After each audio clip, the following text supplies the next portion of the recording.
7 o'clock in St. Louis. You are listening to The Morning After, presented to you by Brown and Crouppen on 101 ESPN and on the TMA STL YouTube channel. Tim McKernan, Doug Vaughn, Martin Kilcoyne with you.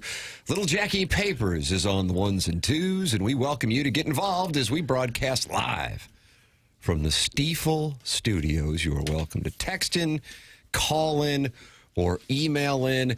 And Doug, with a day like today and only 5 design, air, heating, and cooling emails of the day remaining to determine the $10,000 HVAC system, for those who are working and listening to the program, they might have an edge on the field. You were comparing it before the show to the strokes gain system. I didn't really. If somebody pars a hole and that's about what the field is averaging, you pick up a birdie. It's almost like, would you call it an albatross? I wouldn't, I guess. 3 under par, I guess. It'd be a 2 on a par 5. Okay. So a real opportunity here for this $10,000 HVAC system. Kind of funny that the heating system could be the determination for who wins the heating system. I see where you're going, Is that funny? It is very ironic. We have a 3-way tie here with 5 emails of the day left. Incel from the other side of the couch, Alan Dadeville, and Buck Swope all tied as we head down the stretch in the competition. So you're welcome to call in. Collier and Thompson phone lines, 314-974-0101. Text in to the Air Comfort Service text inbox, 314-399-9646. And, of course, talk it over with other TMA listeners who may be snuggled at home in their beds, but they are watching with us on youtube.com/TMASTL. Doug, it's a Sadie Hawkins for the ages. So many options. What are you going with as the lead? Beyond the weather, beyond our current conditions. Hey, we got to keep your it to lead. sports. It can be. The AVNs were on Saturday. I'm happy to lead with that. Oh, well, I didn't see that. I bet you didn't. It would have been better if Doug said, why don't we lead with the AVNs? Anybody win that I might know? Jackson?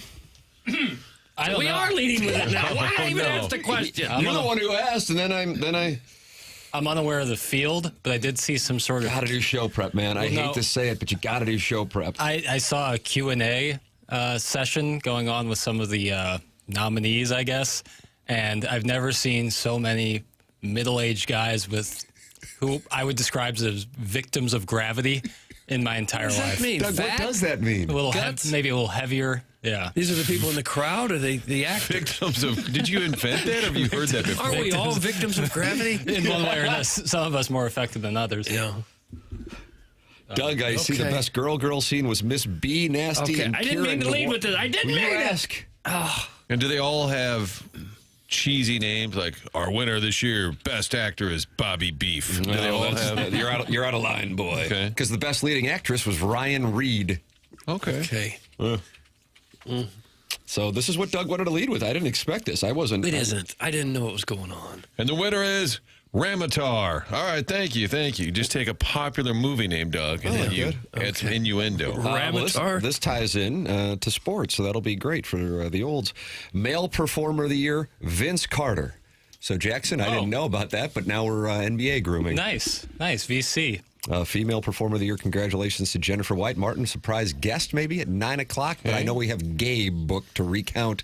He'd be Mark happy Mitchell. to cede the opportunity. I think he would be. He's probably asleep. Doug, outside of the AVNs, what is the lead?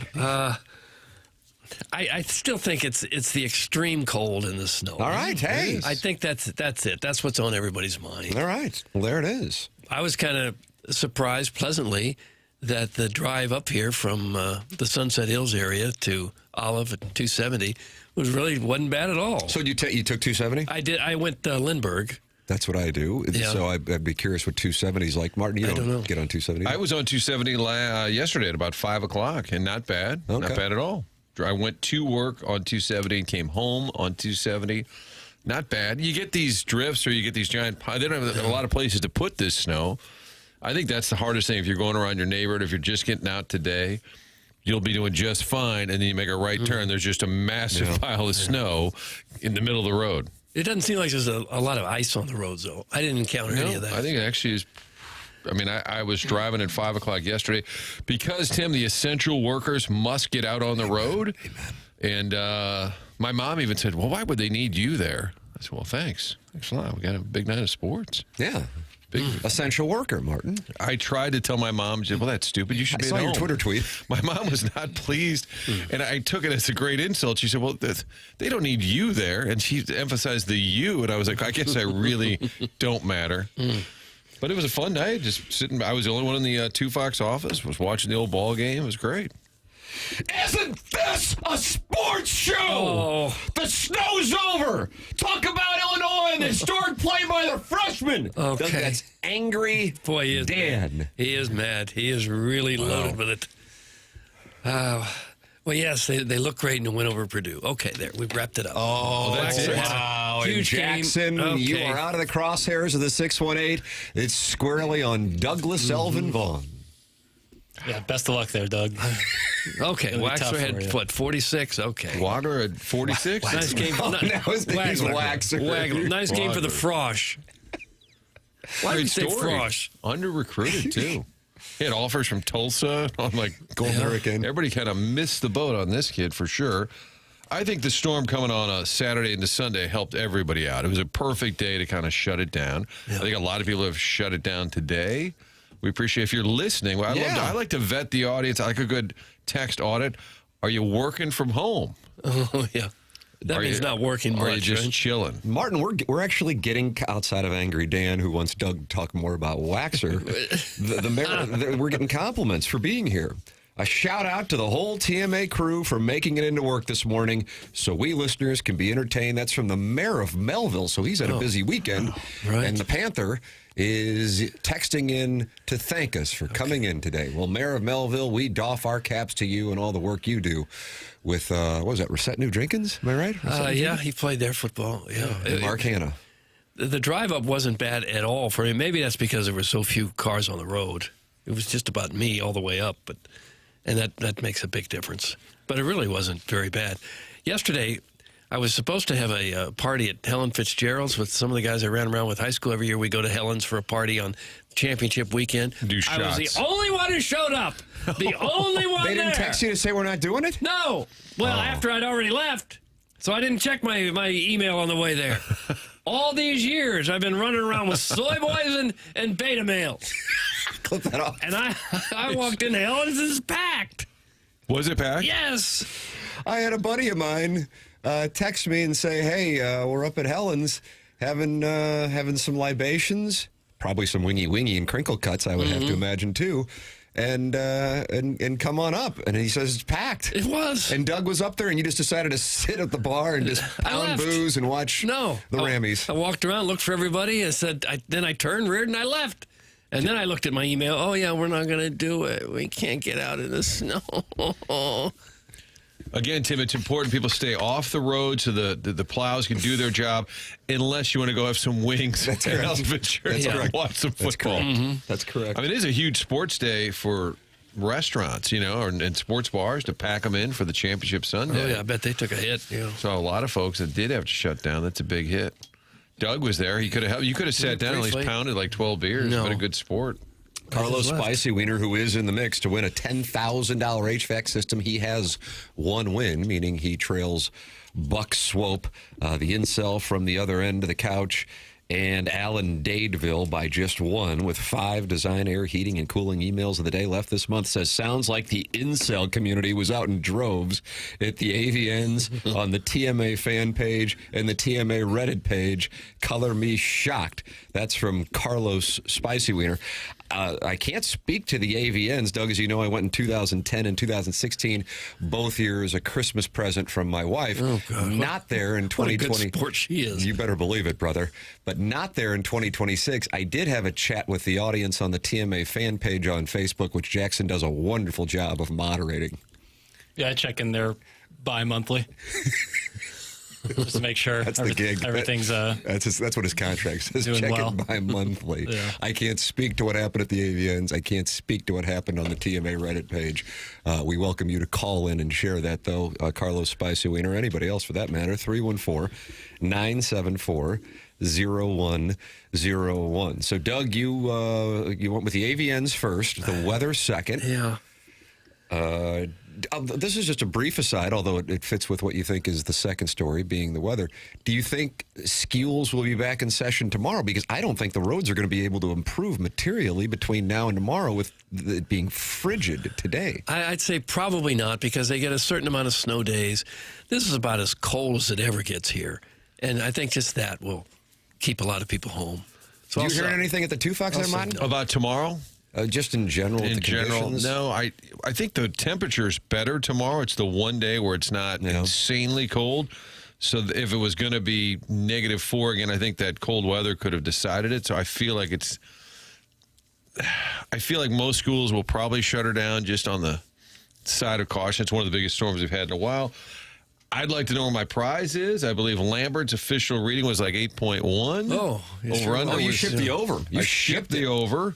You shipped it. Somebody tweeted at me last night, "What's your prize?" I'm like, just the feel good moment, We each put in knowing that it happened. $1,000, and I think we were all on the under. Well, I set the number at 4.5, so congratulations. I think especially rural areas tomorrow, probably you shut it down. But I think it's in play. Road report from Wildwood. I'm off 100. My road is a sheet of ice. That's from the 636. Really? I didn't encounter any of that. It was a fluffy snow. It was easy to shovel and get out of the driveway. Also, Barge Guy said he would like to call in and give us an update. Now, Chairman Kurt's working from home. If you guys want, I'll go to the cuck chair and start taking calls. Oh, nice. I got Barge Guy on hold. You got Barge Guy on hold? You He's texted texting papers? I in. apologize.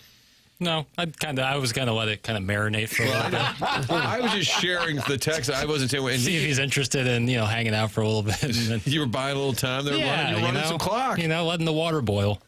He said he's working from home. A Barge Guy working from home. So let us know. What are you up to today?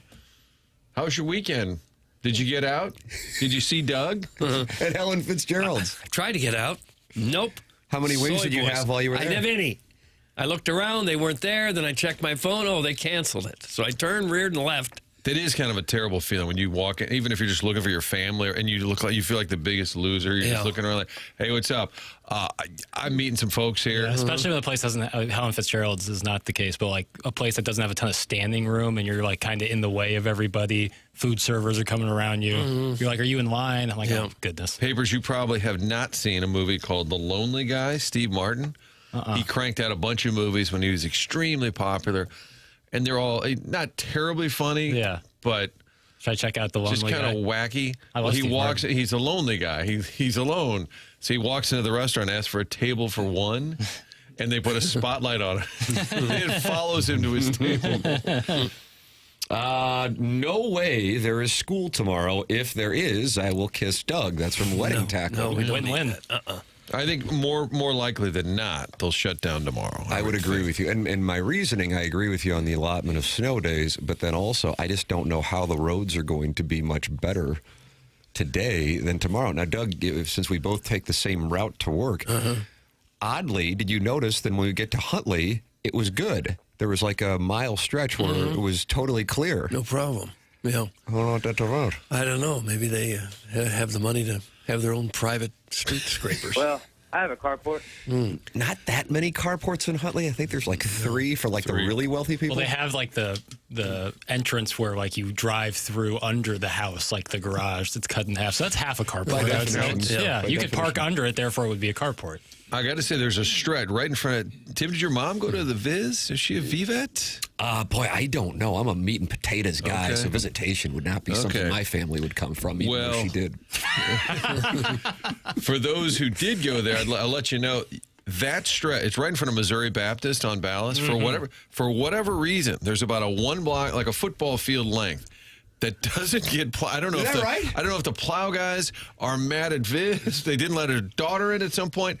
I'm telling Like you, when you're getting off 40? It's right before 40, but it would Okay. be on the south side. Got it. Because that's how I take Ballast. I take 40 You to get off the Ballast highway here. and you go north in front of all the other hospitals. Because But- I feel like they plow those better because the hospitals. But if you were to go to your left, It you'd gets be in front rough. of Viz. It's like you're skiing. Yeah. It's weird. Could How be about beef. that? It's really just one little stretch. Like there. St. Joe's calls that in or something. Yes. The Angels, big rivalry. Doing the same thing today I've been doing since January 7th down here in Southwest Florida. Glad you guys navigated the storm safely. Hope all your cars start when you leave today. Stay warm. Happy Monday. Doug, that's Sharon and Clayton Holy /Sanibel. Yeah. That did not feel good. That did not feel good at all. Who did you leave Helen Fitzgerald's with, Doug? That's from The Irishman in the Michelob Ultra YouTube chat. Left alone. It's just from an Irishman. Marty Scorsese, that picture's 7 years old now? I don't right know on how that, many years old. 2019? I don't. And he couldn't find any Irish actors. So De Niro. Thank you, Martin. De Niro Take out played the Macaulay. Irishman. Yeah, De Niro's played Irish before. But Jimmy Conway. Couldn't be made because of it. Yeah. It's offensive. Your thoughts on the lack of Irish people in The Irishman and or Goodfellas? Dig in. 314-399-9646. A lot of friends are already in the Michelob Ultra YouTube chat. 165. I guess, Doug, they're just snuggling at home and watching the program. They might. Subscribe to the channel. 6,470 subscribers on the TMA STL channel. Open it up, subscribe, watch it, and we'll talk it over. Maybe Jackson, how do you feel about a QFTA today? You just want to go home and snuggle? That's a no. TVA. Martin? Well, I'd say just go home. Although, today would be a good day to knock it out. I think you also got a lot of people who probably would listen because you're just we sitting can do around. it today. Yeah? We can do it today. I'll be honest, my dad drove me here today. So I was going to ask that. So I'm on a different What happened to your car? There were texts coming in asking about it, and I'm like, yeah, something happened where Jackson's dad did drive him into work the last time we had bad weather. Yeah, and it was like the only reason we got on the air because it was just me in the But studio. I'm just saying, this isn't going to play well. That's fine. What happened to your car? My car's fine. It's just not built for this kind of weather. What kind of car? It's got like front wheel drive. Like I didn't want to risk it, and he's up, and he was like, "Yeah, I'll take you." So if he'll be fine. Yes, we can do it today. But we, for real, don't have to. No, not a big deal. it's a good day to do it. All right, fair enough. Sharon is in Imperial in a mobile home acting like she's in Sanibel. That's from the Gray Summit Gray Goose Guzzler. Is that true? She's in Imperial? What down by? I don't think so. Is that the Blue Owl? Is that what it is? I've eaten at the Blue Owl. Blue Owl is very good. And that's where in she is? Kinswick. That's Kimswick, yeah. Yeah. I think down in that Farmington area, they got about a foot, Doug. Yeah, they seem to get a little bit more if you go a little bit south of here. Tim, the reason the roads are great in Huntley is because Huntley has flame-throwing trucks that instantly melt snow and ice. That's from Eric in the Central West End. Wouldn't you think that could be a thing, though, for trucks to throw down extreme heat to melt the ice real quick? I guess as soon as they left, if it got cold enough, it would just freeze again, though. You talking about flamethrower trucks? Well, something. Like maybe Mad not real Max? flames, but some. You know, this is not the way they're going to be scraping roads 50 years from now. Probably You just not. have to wonder how they're going to do it. So we get a nonsensical text, and then we workshop it into possibly being a solution. You know, Some no sort of bad innovation. ideas. No bad ideas in a brainstorm. All hell's breaking loose, Jackson, after that Why? revelation. I don't care. All right. I had to get here. What do you Oh want me my to do? God, baby, you want nipple? Did your dad change your diaper before and after picking you up? That's from Steven time. Get a four-wheel drive, you woke loser bitch. That's Nice. from Marsha's burner. Front-wheel drive was designed for snow. That's from the Jerkwood from Kirkwood. So Papers drives a scooter to work. That's Yeah. from the Worst of Woods Wacko. No, yeah, it's one of those bikes with the really big wheel in front and this tiny wheel in the back. Oh, I like those. And I ride with my little top hat. And that's like how I what get they to would work. have So ridden clear- to the 1904 World's yeah, Fair. so clearly I wasn't ready to drive in. I don't care. I was going to offer you a ride, but I was afraid it would be That's very nice of you. too early. I wasn't going to pick you up at 4 No, or 5. I know. That's the thing is I get here early. My dad's up early. I don't care what people think. I got here. It's like, oh, you have a dad who cares about you and loves you and wants you to make sure you're safe. Loser. Oh. Like, what? What kind of sense does that make? But and also your car is parked outside, correct? So it's, Yes. you got to dig it out. That's the other piece. Oh, you, Yeah, I park outside, but I dug it out yesterday. Do you have a nanny or a wet nurse who can take you home? Yeah, that's right. No, oh, that's funny. So now Jeff Burkett just said to the missus, oh, for God's sakes, they're doing one of those stupid QFTAs, so I can't get him till No, he actually just texted me, do it. why didn't he come in and do QFTA with us? Probably would. Would he mind the story about the guy in my executive chair? Yeah, he would. He would mind it. Yeah, yes. He's still somewhat educational facing, so I think educational he'll face. come on and talk about Land Man. That's about the furthest. Oh, I got extent. started watching that this week. How did it treat you? I binge watched it all day Saturday. God bless Really? America. How did it treat you? I really like it. Yeah, see? Yeah. I feel bad for that Billy Bob Thornton. Gosh, he's been put through a lot. Been beaten and had a nail driven into his leg and Yeah. punched. Have you gotten to the point where Sam Elliott is old and horny? I got to the point where he's old, where he's looking at the sunsets. I haven't gotten to the horny part yet. Yeah, well, yeah, it's coming. Okay. That gets unlocked once he moves in. Good on Jeff Burkett. Yeah. Never forget the disgust on Jeff's face at the Dotem last year when a guy in the winning foursome was wearing jeans. Some Alan Dadeville. I'd like to make him Listener of the Year for that. I didn't even know that was the case. Yeah, that's what I was not there. I had to hustle to a rehearsal dinner, but he told me, someone texted me, because I think it was Alan Dadeville texted me. It was like, you should have seen the look on your dad's face. When the winner was wearing jeans. Isn't it amazing how much that bugs us that a guy's wearing jeans when we go, why do you care what the guy's wearing? And it's like the worst fashion faux pas ever. Yeah. But why do we care so much? Well, I guess it's just tough when that person wins, you know? What about jean shorts? Even worse. I don't know. I remember when it was a big deal when you could start wearing jeans to school. Yeah. And now the entire school is in jeans. Or probably less. nothing else. Yeah. Jackson can't do QFTA at that time today, Tim, because that's right when he gets burped after his whittle waddle. This is a good bit that I'm a baby. I'm a child.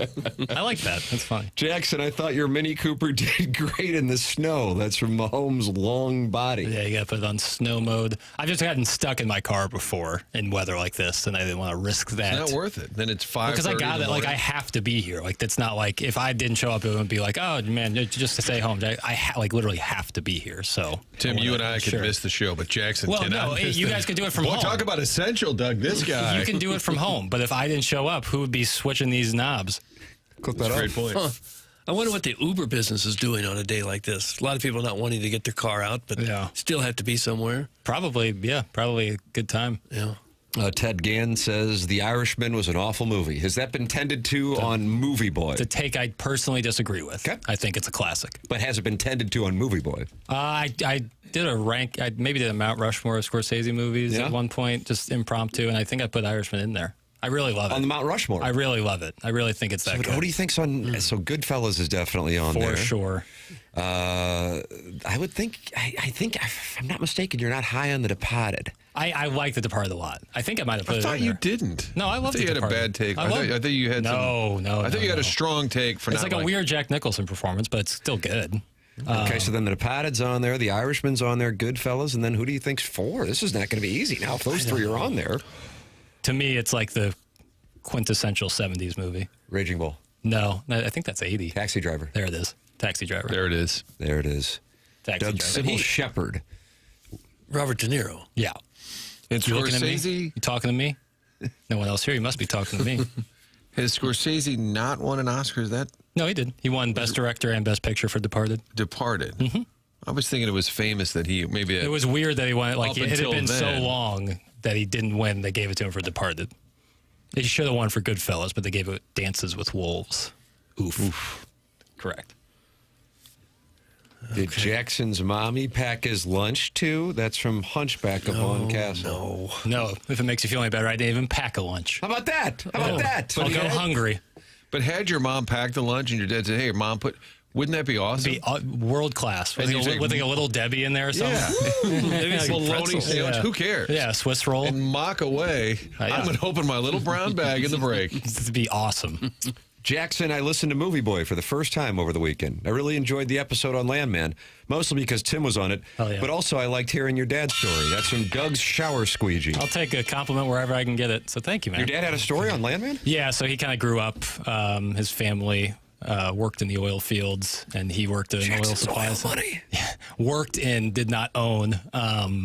So he had some great stories. And the town he grew up in, oil money, and oil was a big part of it. So he had some good stories. Huh.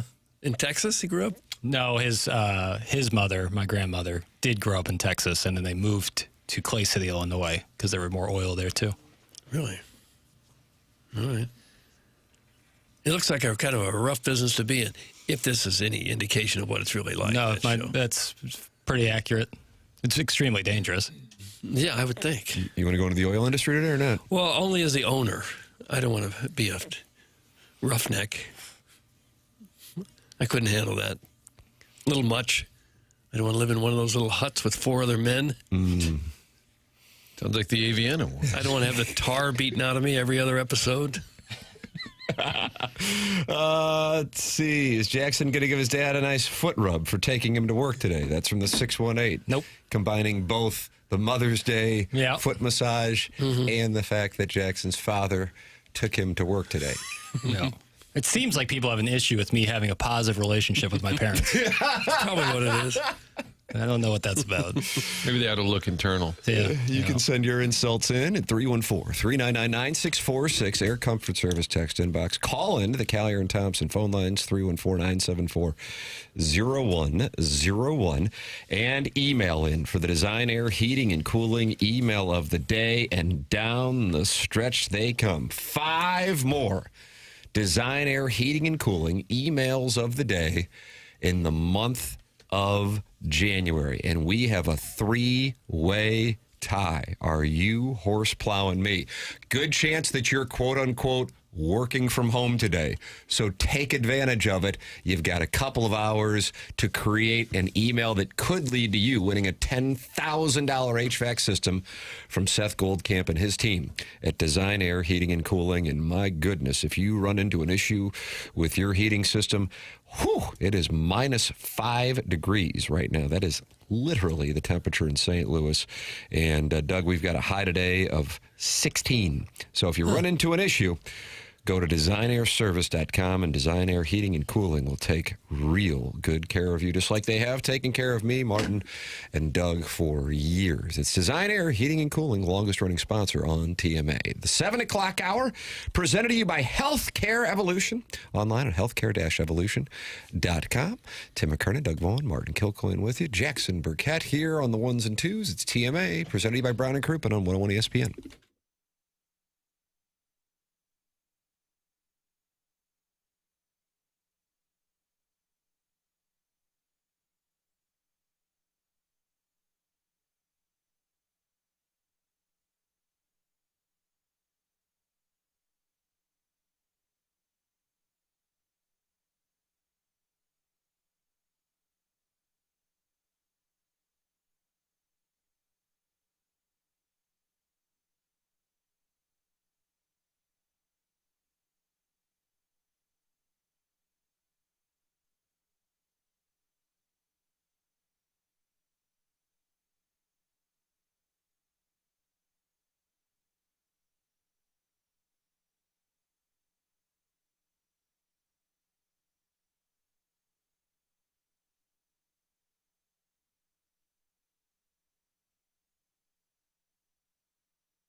The Rams. The Broncos. I felt bad for the Broncos. Which part? They'd have won that game if Bo Nix was quarterback. Oh, yeah, I forgot. John Vaughn's a big fan. How's he doing? Yeah, he's not doing well. Yeah. Especially when they had a chance there at the end. The field goal got tipped. Even the field goal might have gone in. Yeah. The weather in that game changed so dramatically. Yeah, that's Denver in a nutshell Oh, my right there. Boy, is it ever. Beautiful, scenic, calm, and then boom, blizzard. Stidham looked okay early. He threw a bomb that was right on the money, then a touchdown pass. I thought, well, maybe he's going to be all right. And then he was just dreadful the rest of the game. I'll tell you. So, a couple of things on that in the chat, for lack of a better term. Doug, do you call it a chat or an Ask Me Anything? Is an Ask Me Anything a Reddit thing, Jackson? I don't know. No, Ask Me Anything is anything on the internet where you're just kind of holding court for a little bit. Okay. Sounds like a rom-com. I like that. Maybe Hold Jennifer on. Ask Aniston. me anything. So I got up on Saturday morning, knew we weren't going to be doing much over the weekend. I said, hey, I'll talk it over here. Let's talk it over. So we wound up talking over with the listeners, and a gentleman said, is the biggest lock of the year the under on the Broncos and Patriots? And I said, I would think, I know I took the under on the Broncos Patriots on the FanDuel spread zone, but I loved the over on the Rams and Bears the week before and was shocked to see that go under. So the last thing I want to do is tell somebody it's a lock when I don't necessarily have a wonderful track record on my NFL playoff overs and unders. But as it turned out, it was easily under. I think the number was 43.5. Yeah, 42 or 43. And so that was sweat free. But in addition, and I don't know how many people follow this stuff closely, it's not difficult to do. It's simply a weather forecast. But from back when I used to play daily fantasy sports, there's this weather guy who monitors weather for all sporting events, tweets out when there's a significant development, because sometimes it can be a big positive in baseball for scoring, especially wins, but also heat. And he said, weird spot in Denver. It's going to look great when they start the game, but in the second half, it could look like a blizzard. And so there may be a real edge on the under. And so I regret not firing on that, because if you tuned into the game, you're probably like, oh, conditions look great. And then by the second half, there's that, in addition to the fact that you have two low-scoring teams as it is, then you have that weather. And so even a first down's at a premium, much less a touchdown. But I think on that Stidham early on, I think it was a case of the Patriots going, oh, my God, this is like, they're just going to run. And they took advantage of it as Gonzalez was out of position on that Mims catch. And then after that, he really didn't do much through the air at all. But at the same time, neither did Drake May. Yeah, he just nothing. did enough. Drake May was held to 86 yards of passing, was sacked 5 times, still won the game. Yeah. Quarterback rating of 58. And Denver receivers couldn't catch either. I mean, that hurt. He hit 3 or 4 passes right on the money, and the receivers dropped the ball. Maybe Sean Payton didn't have that Twitter app where he didn't know that the snow was coming. A lot of people critique that decision. Second quarter, you're up 7-0. Now, it is 4th and 1, but you have a quarterback who hasn't played much the last couple of years. He did say they went for it on 4th and 1. I think Jackson has that audio, as a matter of fact. He actually was You do asked not. about I it. apologize if you don't. Payton said, I just felt like, man, we had momentum to get up by 14 points. Felt like we had a good call there. I think the feeling was, man, he says man a lot. Let's be aggressive, get up by 14. I was just watching the way our defense was playing. Instead, they threw the ball, and he said he had changed the call from a run to a pass. I think the critique that's more than fair, you're not just going for it on 4th and 1. You're asking a guy who hasn't been playing. It's not Bo Nix. And I think in that game, knowing the snow's coming, God, 10-0 is a huge lead in a game where there might be a blizzard. Yes, indeed. I think it's of note that getting into also what took place last night in Seattle, what you're talking about in Denver, and then going back to Soldier Field the week before, that one of the themes is teams not taking field goal opportunities and going into this mode that has become the standard, which is going for it on 4th down. And I know that. And it burning them. Dan Campbell with the Lions, he is consistent. They do it all the time. It totally screwed him against the 49ers a couple of years ago in the playoffs. And I get you, if that's all you do, you go for it every time. It's hard to go away from it. But in that game with the Niners, you go back, they probably could have won that game if he wasn't so stubborn about that belief. Ben Johnson made that mistake. I thought the Rams last night, they're down by 4, right? 31-27. But there's 5 minutes to go. Granted, it's Matthew Stafford. But if you kick the field goal there, you're within 1 with 5 minutes to go, and then you only need a field goal to win the game. Instead, you left yourself where you had to get a touchdown, and I thought that was a mistake. Yeah, and then their defense just couldn't get a stop after they failed on 4th down. They still would have got the ball back with some time to do something with, but could not get the stop until it was too late. And McVay might have said that, if he's being honest, hey, I didn't trust our defense to stop him, so I felt I had to get a touchdown. And sometimes that is part of the equation where a coach knows the defense is shot or can't stop anybody, so you got to get 7 instead of 3. But it does seem to keep happening. And the league is such a copycat league that I think when Dan Campbell made it a little more in vogue, more teams started looking at it. And I guess the analytics tell you that Sean Payton there, somebody tweeted out it was a 1% difference in terms of whether you kick the field goal or go for it. But that analytics review probably doesn't take into account who the quarterback is. A guy who hasn't played in 2 years. I think it's one thing to go for it on 4th down if you're right at the fringe of field goal range. You're at the 45, the 50, what the heck. But when you got a pretty much guaranteed 3 points, you probably ought to take it. Maybe what we're seeing now will change the thinking of coaches down the road. Did anyone get upset that cuck Sean Payton lost after trying to be the smartest guy on the field instead of taking the points with a blizzard coming? What an absolute clown. That's from Flip Wilson. No. I think they just get worked up in the game.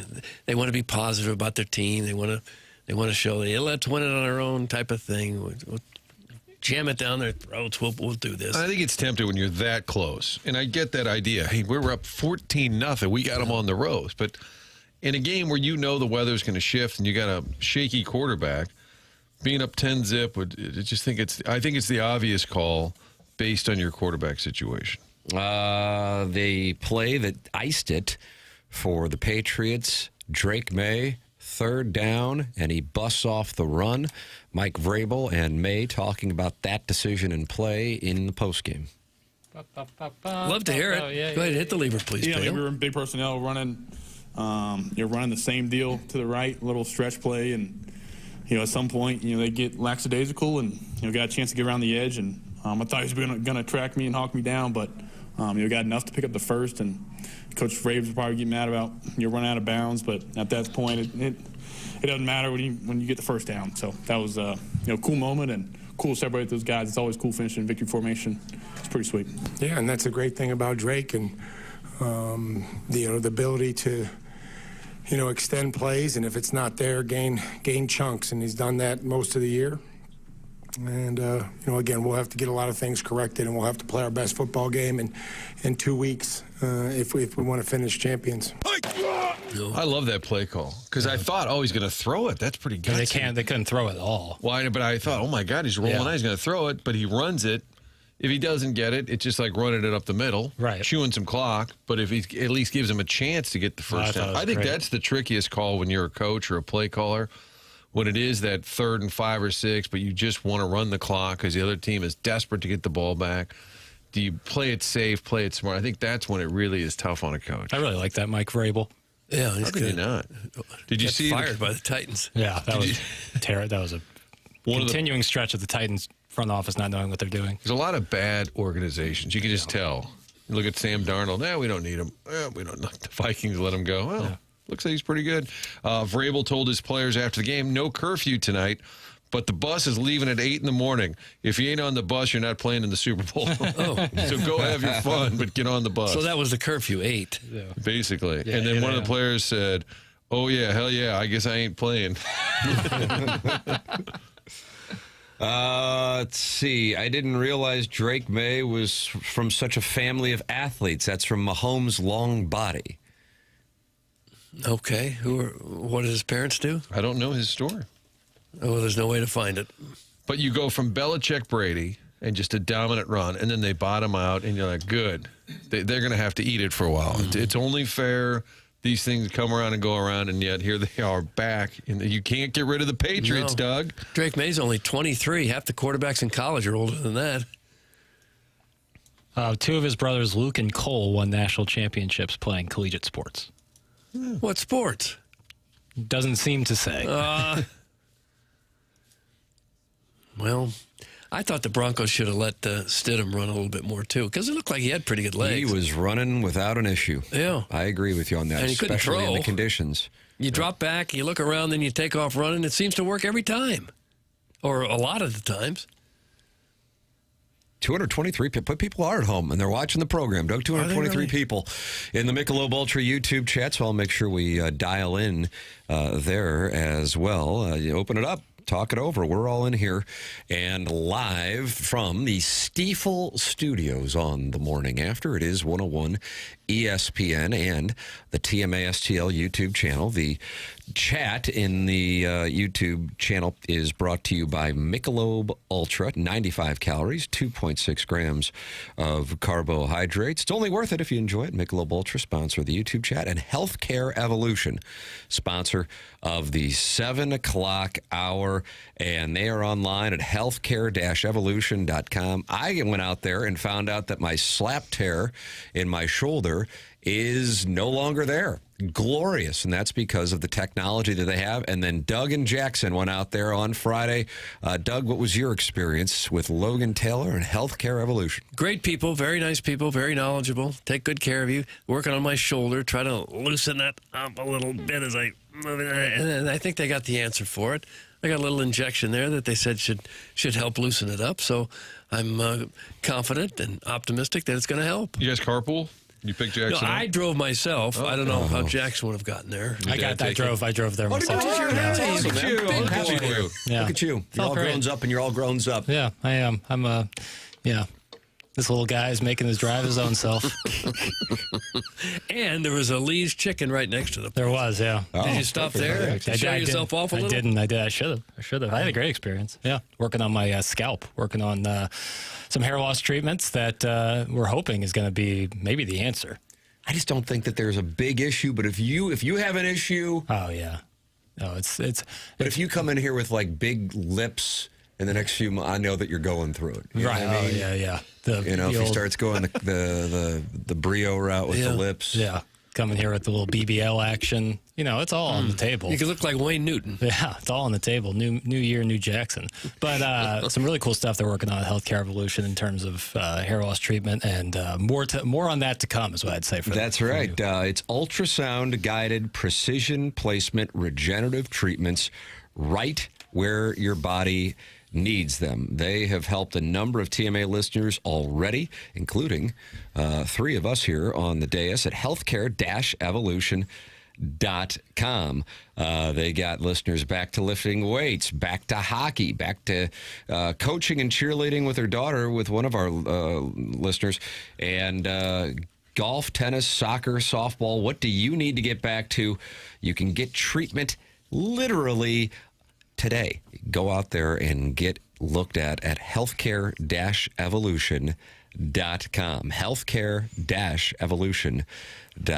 Tim McKernan, Doug Vaughn, Martin Kilcoyne with you on the program. On our Stiefel dossier, Chris Kerber will be with us talking about the Blues at 8:15 for the 101 ESPN scheduled appearance. And then Gabe DeArmond, brought to you by James Carlton of the Carlton State Farm Insurance Agency at 9 o'clock on Missouri's 2 buzzer beaters. That is coming your way as well. The program's called The Morning After. It's presented by Brown & Crouppen on 101 ESPN from the Stiefel Studios and on the TMA STL YouTube channel.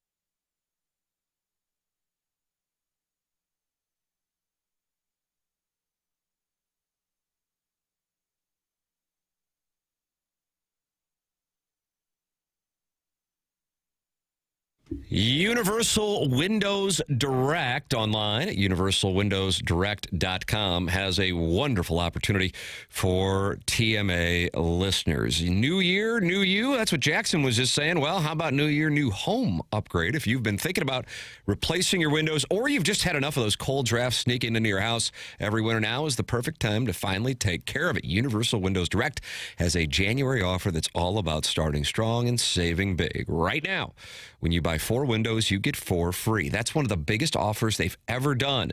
And with 0% interest financing for 60 months, you can spread out your payments over 5 years. Same as cash without a penny of interest. But wait, it gets even better. You'll get $1,000 off your entire project, plus a little something to look forward to, a vacation voucher through Destination Motivation with every purchase. That's right. You'll go from winter chills to a warm getaway on Universal Windows Direct. Buy 4, get 4 free, 60 months interest free, $1,000 off, and a warm vacation to look forward to. So if you're ready to start the new year by finally checking this off your list, call 314-334-2522 or visit universalwindowsdirect.com to schedule your free estimate. And like me, you'll be saying, I love my windows.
Hey, this is Jackson with the Sports Center update brought to you by Saliga Heating and Cooling. Blues off today, back in action tomorrow as they take on Stars. Pregame at 6, puck drop at 7, right here on 101 ESPN.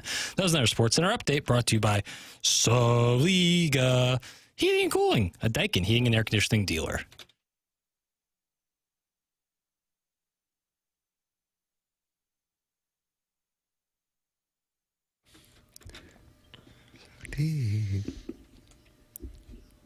Search for something.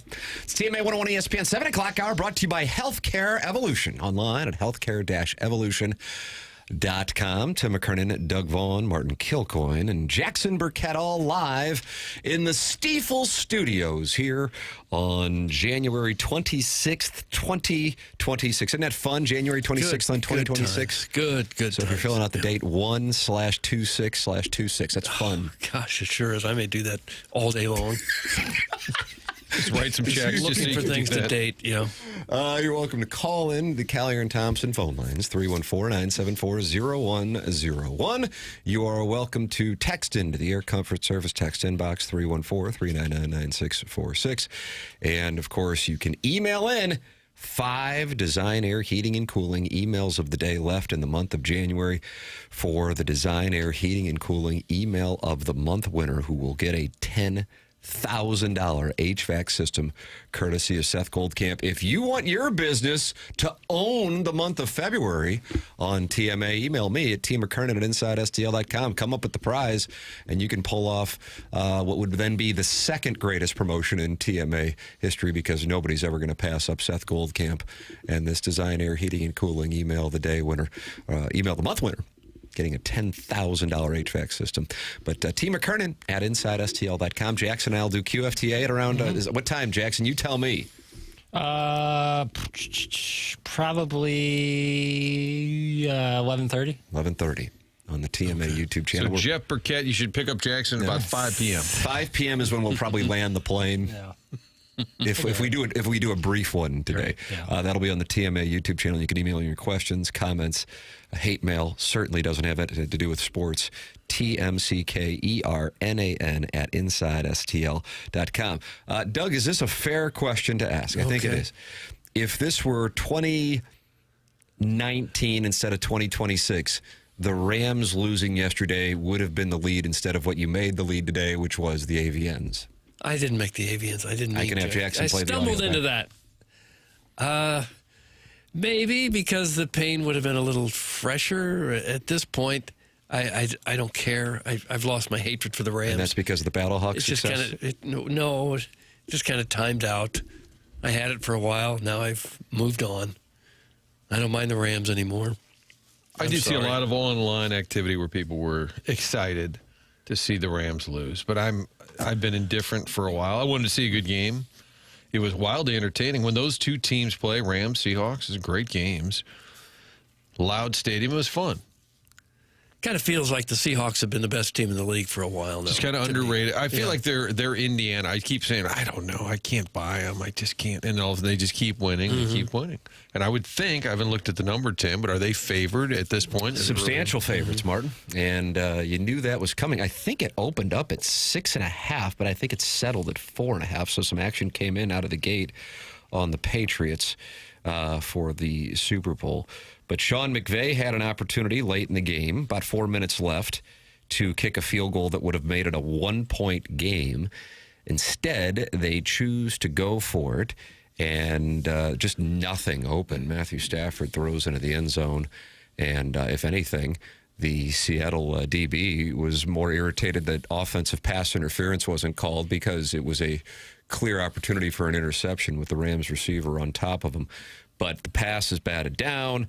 The Rams do get the ball back, but with only about 20 seconds left deep in their own territory. Puka Nacua not able to stay in bounds. That would have allowed about a 50-yard Hail Mary. And the Seahawks advance to the Super Bowl. Doug, we've got a rematch in Santa Clara. The Rams only needed about a yard and a half on that fourth down, didn't they? It wasn't much. Right. It was a short fourth down. They threw to the end zone. And somebody texted. I thought it was 4th and 4. Am I wrong on that? Was it 4? I thought it was 4th and 4. I apologize. I'm doing right. that from memory. I'm thinking 4th and short, but maybe it was 4. I still would have taken the field goal. A texter earlier said, yeah, but they needed the ball back as well. Well, there was 5 minutes to go. I think at that point, if you do get it late, I only want to have to get a field goal instead of trying to get a touchdown. Now, if the crazy thing at the end there, and in the moment, I thought that Puka Nacua was out of bounds and everybody ran on the field. Yeah. If they had, that would have been just absolute chaos because they're celebrating, they're running all over the field. Kevin Burkhardt had already called it. Seattle's going to the Super Bowl. Can you imagine if they reviewed it and said, please put 1 second back? Like everybody had to clear. It would have taken a half hour to reset. Seahawks are -4.5 for the record. -230 on the money line. If you think the Patriots can win straight up, bet 100, you're going to win 190. So there it is. Total for the game, 46.5. Sean McVay was not happy after the game. Doug, he was asked about Matt Stafford, and it didn't play well. Oh, no. Is this kind of a grandma papers? Matthew Stafford to be back next season. Yeah, if he still wants to play, what the hell kind of question is that? The answer, yeah. You have to ask him. We've been totally present. I know that if he wants to, he's still playing at a pretty damn good clip. He's the MVP of the league, and if he's not, I got respect for everybody else, but this guy played at a level that's just different. I appreciate you guys this year. Thank you. That's the end of that point. I wonder what number question was it? Because that shut the whole thing down. It did. I would say at his age, it's a reasonable question, but he just had a phenomenal. It wasn't like Aaron Rodgers where you're kind of limping to the finish line. He was just unbelievable. I would assume he'd be coming back. I would assume. What the hell kind of question is that? Oh, thank you, Coach. And I think he's largely pleasant. But in that moment, you just lost. The season's over. A lot of texts coming in comparing the Rams to an ex-girlfriend that they're over. I couldn't care less now if the Rams win or lose. I have a new team in the Bears. It's like finally being over an ex. That's from the Hunchback of Vaughn Castle. Lil Ozark says, the Rams are the ex that cheated on you, but you can't help but find them hot still, even though you are still mad. That's from Lil Ozark. So Lil Ozark finds them to be hot and is still mad, but did acknowledge that he got cucked. But it's the ex-girlfriend. But now she moved to California, and she kind of lost weight, got in shape, and she's looking better than she did when she was playing at the Dome. Right. Married a multimillionaire. Yeah. Got a big ring. And you want to say, how come you didn't do that when you were here? How come you joined the health club out there? And why did you trash me on the way out? Yeah. A boob job. Oh, and got a breast enhancement, too? Got that. According to Marsh. Wow. Yeah. That was always the analogy sports guys kept going to when they were interested in going to L.A. Well, what are you going to do? That's the pretty girl out there. It was the sports guy would always revert back to a female dating situation. It was kind of the same when the Cardinals left. Hated them for a while. But then when they got in the Super Bowl with Kurt Warner, I was pulling hard for them. Oh, absolutely. But that was more about Warner than the Cardinals, for me anyway. I still like seeing him lose. Less money for Kroenke. That's from Dino Bravo. For the record, he has a $22 billion net worth. So you think the financial hit last night didn't really upset him? No. I think at this point it's all vanity and legacy. And while hated here, he owns the third most valuable franchise in all the world and the building, and he gets to keep all the revenue when they host concerts at SoFi Stadium that last year included Doug, you call her Queen Bee, I call her Beyonce, and Taylor Swift. He keeps all of the revenue? He gets the top line. I mean, what about the artist? I'm sure they're paying the artist, but I'm saying he's got that. He's got a nice situation out there. And he got the Olympics coming, too. The franchise was the 28th most valuable in 2015 before moving, and then it became 28th most valuable in the NFL. Yeah. Stupid move on his part. Valuable. Right. And the guy they hired here, Les Snead, has been really good. And they find these players like Puka Nacua and Sixth rounder. Cooper Kupp before that. I mean, they've done a really good job drafting, finding players. They'll add veterans. Even the Stafford, Jared Goff trade has been huge for the Lions as well. But Les Snead, when he was here, it felt like at first, well, Fisher kind of handpicked him and whatnot. But they even nailed it with Gurley, and Aaron Donald was a good pick. So I think my God, great pick. Well, that's what I'm saying. This Les Snead has been pretty good for a long time. Looking back, Kroenke was correct about downtown St. Louis. Doug, that's Kevin at the lake. Yeah, that's what really hurts. That letter that he wrote, it's hard to find inaccuracies in it, really. Didn't feel very good when he wrote it, but It's largely true. What makes you say that? Well, because it's true. Yeah, we are a shrinking city, losing businesses, losing I'm people. not necessarily a big St. Louis fan, like Okay, Cardinal Charlie. fan. All right. But he's excited about that Brewers series. Yeah. Well, What are you going to do, but Doug? we're over it. We're over it. I'm over I'll tell you what, I'm excited for this Brewers I series. am Thanks, too. Chuck. Can't wait Thanks, till they Chuck. play the Brewers. Great basketball weekend, Papers. Think about it. The Billikens were up Standing. Billikens were up by 35 Worked them. at halftime. Up Nobody by- beats the Bonnies, though. Did you see that? The Bonnies, the Bonnies. Nobody beats the Bonnies. Well, if you have the clip that SLU put out in the pregame, it's Coach Schertz talking to the team. He said, "You know what their event staff's been planning today? Court storming. They're planning to." Like he told the team that St. Bonaventure was preemptively talking about what it would be like to prevent, whether he made it up or not. It was a great motivational That's tool. outstanding. I have to tell you, I was not aware of that little fun fact for no and tell. Is that right? If you're a Billikens fan, check out their Twitter account because they've been putting out videos after the fact. And it also includes a lot of like low angle, Doug, we call it low angle footage. Sure we do. That they've shot and they match it to all of Rammer's calls. Yeah. So it's a lot of fun to relive a victory, but they also include clips of Coach Schertz in the locker room. And before the game, he said the event staff here has been talking to folks about what they're going to do when they storm the court.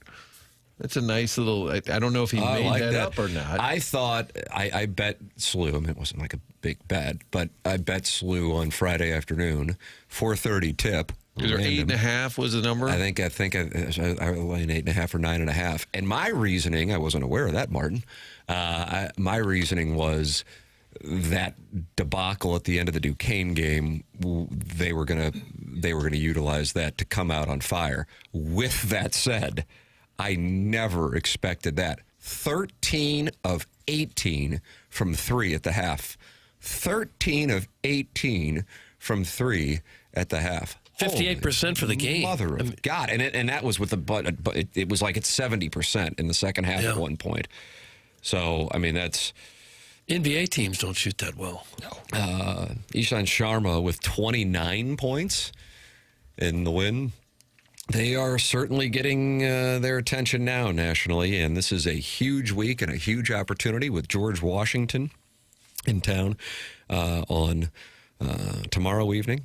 And then Dayton, what's being called TMA night at Chaffetz. I mean, we're not Is it calling really? it that, but just the public is. And we'll all be there, right? We're all going. Is that the plan. deal? That's the plan. All right. God bless America. That'll be fun. I'm looking forward to it. 6 o'clock tip on Friday night, and it is going to be a pony at that Lorenzini's, Martin. Bottle service season. Bottle service at Lorenzini's. And you're wearing a tuxedo and a derby? Purple derby. Doug, you've got a cane. Yeah. You're going to walk out on Big the Daddy court. Kane, smooth operator.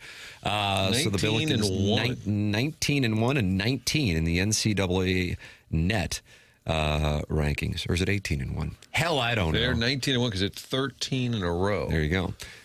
So if you are interested in seeing them take on, I mean, like I said, I think people now are getting into it in part because the Blues situation and the lack of enthusiasm regarding the Cardinal offseason. So this is an opportunity here locally. And even if you're going, I'm not really a big college basketball fan, I'm not really a big Billiken fan, I'm just telling you, this is a different kind of deal. This is an exciting style of basketball. 6 players averaging in double digits for the Billikens. So go check out SLUBillikens.com. Number 24 right now. I would imagine that'll be closer to number 20 when the polls come out later this morning. Tickets tomorrow available, SLUBillikens.com.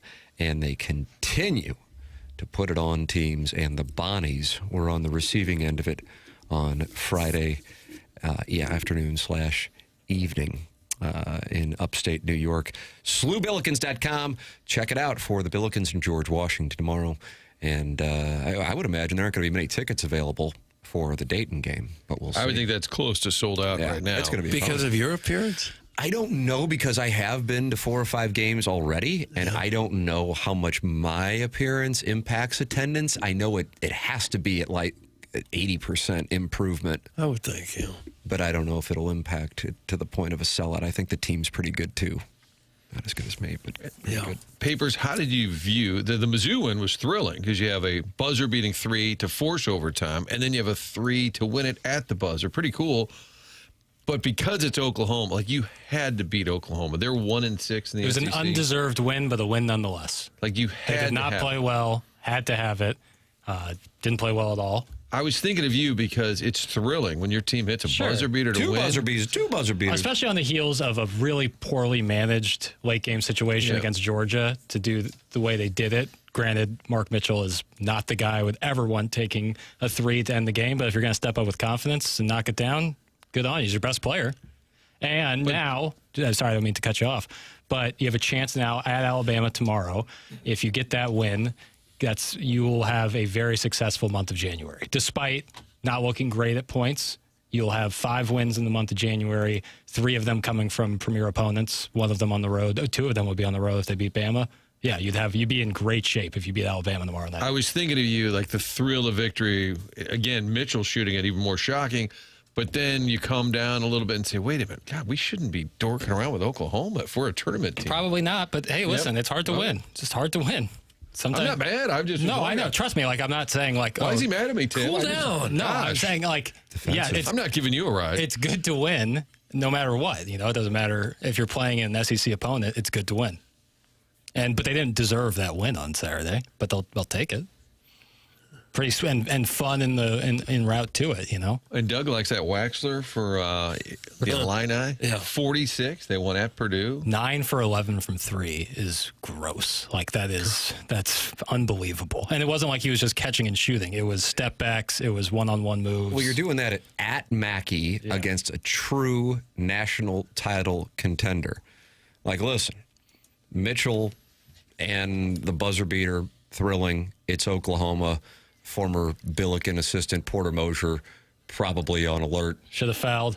as it is, but then that compounds his situation. I would have to imagine got a brand new athletic director, native St. Louis, and guy I know by the name of Roger Denny. Doug, he used to be at Illinois. Really? And he's the new AD replacing Joe Castiglione. Who What happened to Joe? He's Retired? retired. And St. Louis University's, performance and charm. But locally, I mean, what took place with Keaton Wagler and Illinois, but his performance specifically is, considering the opponent, considering where it took place, and considering the fact that he is a true freshman, and even 26 points there would have been a story. 46 points, true freshman. I mean, that's an operation there. I'm telling you. I think it's February 27th that Illinois hosts Michigan. In Michigan, even though Arizona's number 1, is the odds-on favorite to win the national championship. I'm telling you, Illinois at plus 1,900 to win the national championship, that is a hell of a value. This team is so damn good. And to win in that building, and on top of it, Purdue was coming off of a really tough road loss, buzzer beater at UCLA. So kind of my same rationale for Duquesne, motivating the Billikens against St. Bonaventure. I thought, man, Illinois might be up against it today because of the way Purdue lost the other night against Jackson's guy, McKernan. Purdue was a 5.5-point favorite. He was mad that they beat Purdue? Was that what Yeah, he was happened, mad at the Nick? Big Ten, I believe, but he's always mad. And instead, Illinois, because of that performance, that was all world. 46 points in college basketball. Yeah, I mean, let's how fill it often up. You only play 40 minutes. do you see that? He played 39 of them. Yeah. Here's Brad Underwood on what he saw from his true freshman. If you guys didn't get a good read on Keaton Wagler right there, then you missed it, because that's him. He just plays. He just hoops. There's nothing that phases him. He doesn't. He just wants to make the right basketball play. And tonight it happened to be scoring it, and that's his. It's just his personality. He's so stoic. He's very non-emotional. He's excited, yes, and his teammates were thrilled. But that's the beauty of Keaton. And the more impressive thing is he takes the emotion out of it in a venue with 15,000 people all against him, and he just plays. He just took what the game gave him. And for the record, I was watching the interview with Wagler after the game, at the, Doug, what do you call it, a dais when they're sitting up there answering questions? Just a table. His previous career high in any basketball game from high school through college was 32 points against Quincy High School. Or Quincy Notre Dame. Quincy's I don't know, but he said tough. Quincy. Yeah. I thought that was against Chaminade. It was against Chaminade? It was against Chaminade in Quincy? In Quincy. 32 points. So he goes to Purdue, number 4 team in the country, in their building, and scores 46. It's crazy. Shooting 9 for 11 from 3 is unheard of. That is crazy. If you're that good a shooter and only shooting to knock down 9 of them, and again, like he's taking guys one-on-one, step back from 28 feet, cash. Like he's next level good. And he had a late bucket going into the lane where the game was tight, and he drove and hit a floating shot. He was recruited out of high school by Tyler Underwood. It's Brad's son, who's on the staff. Also offered, who else was in on this kid? Murray State, Southern Illinois, Colorado State. My goodness. Minnesota. Where are and he's from Shawnee Hills or Shawnee Mission, Kansas. So I'm thinking the Rock Chalk could have had him. Mizzou could have been on. There was some SLU was in on him. That it's not listed on his 24/7 recruiting profile, but I'd always read or heard that SLU. Is that right? Mm-hmm. We next time we talk to Shirts, we should ask him about Wagler. Another tip of the cap to Coach Shirts for identifying the talent. That's part of the gig. Now then, you got to get him in. I'm going to text him. You guys in on? You know what? He probably wants a text from me this time. Maybe they can get him in the transfer portal. He'll be playing in the NBA next season. He's a one and done, you think? 100%. You score 46 at Mackey. Don't get mad at me.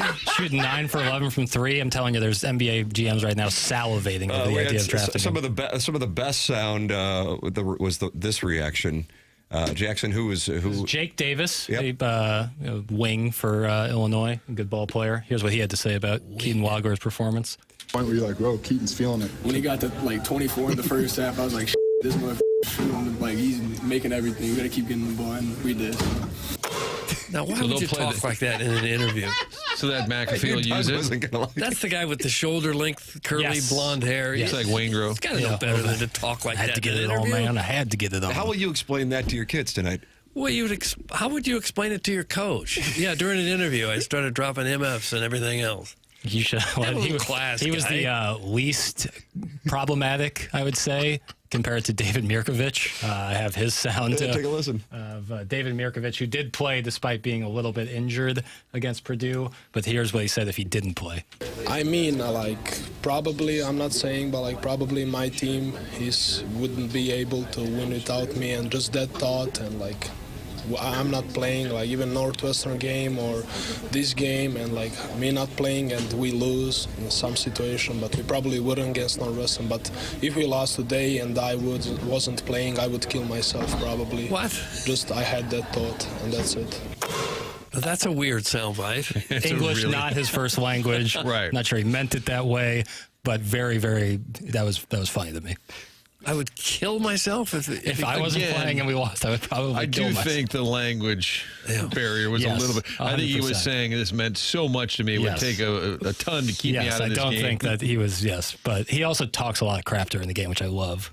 Getting texts from some Billiken fans saying there are slim pickings for tickets on Friday, Martin. I don't know if you're communicating with Coach Shirts, but slim pickings for tickets. Get yours at SLUBillikens.com if you want to make sure. And by the way, the game is at 7. I thought it was at 6. I really did. I heard you say that, and then a texter said it's 7. Well, then I went and looked. The VCU game is at 6. At least it's currently scheduled at 6. I know they moved the Missouri-Alabama game up an hour. Yeah, it's what was 7. that about? I don't know. I have no idea. Extremely happy about it. I like the 7 on Friday. I'm glad that's a 7. Pal, you got the kids' reaction from BYU on Keaton? Yeah. How about that? That's the recovering alcoholic. This is AJ DeBonsa. He also went off. Yeah, he went crazy, and then Fleming for Houston. It was a freshman fest. Historic day where a bunch of freshmen scoring 40 points, and this is AJ DeBonsa is the best player in this class, I would say, him or Boozer. So here's what he had to say about Keaton Wagler. You were part of a day that is actually pretty historic here. Keaton Wagler at Illinois, 46 at Purdue, and then Kingston Fleming's at Purdue. Kingston Fleming's dropped 42 at Texas Tech. It might be the first time ever that 3 freshmen have dropped 40-plus on the same day. Did you know about either of those before this game was played? Yeah, we're actually watching Tech versus Houston, so I seen Kingston live when he hit that 42 mark. I was like, yeah, these freshmen going crazy. Like, I feel like we have a crazy class. I think we have one of the best classes in recent years.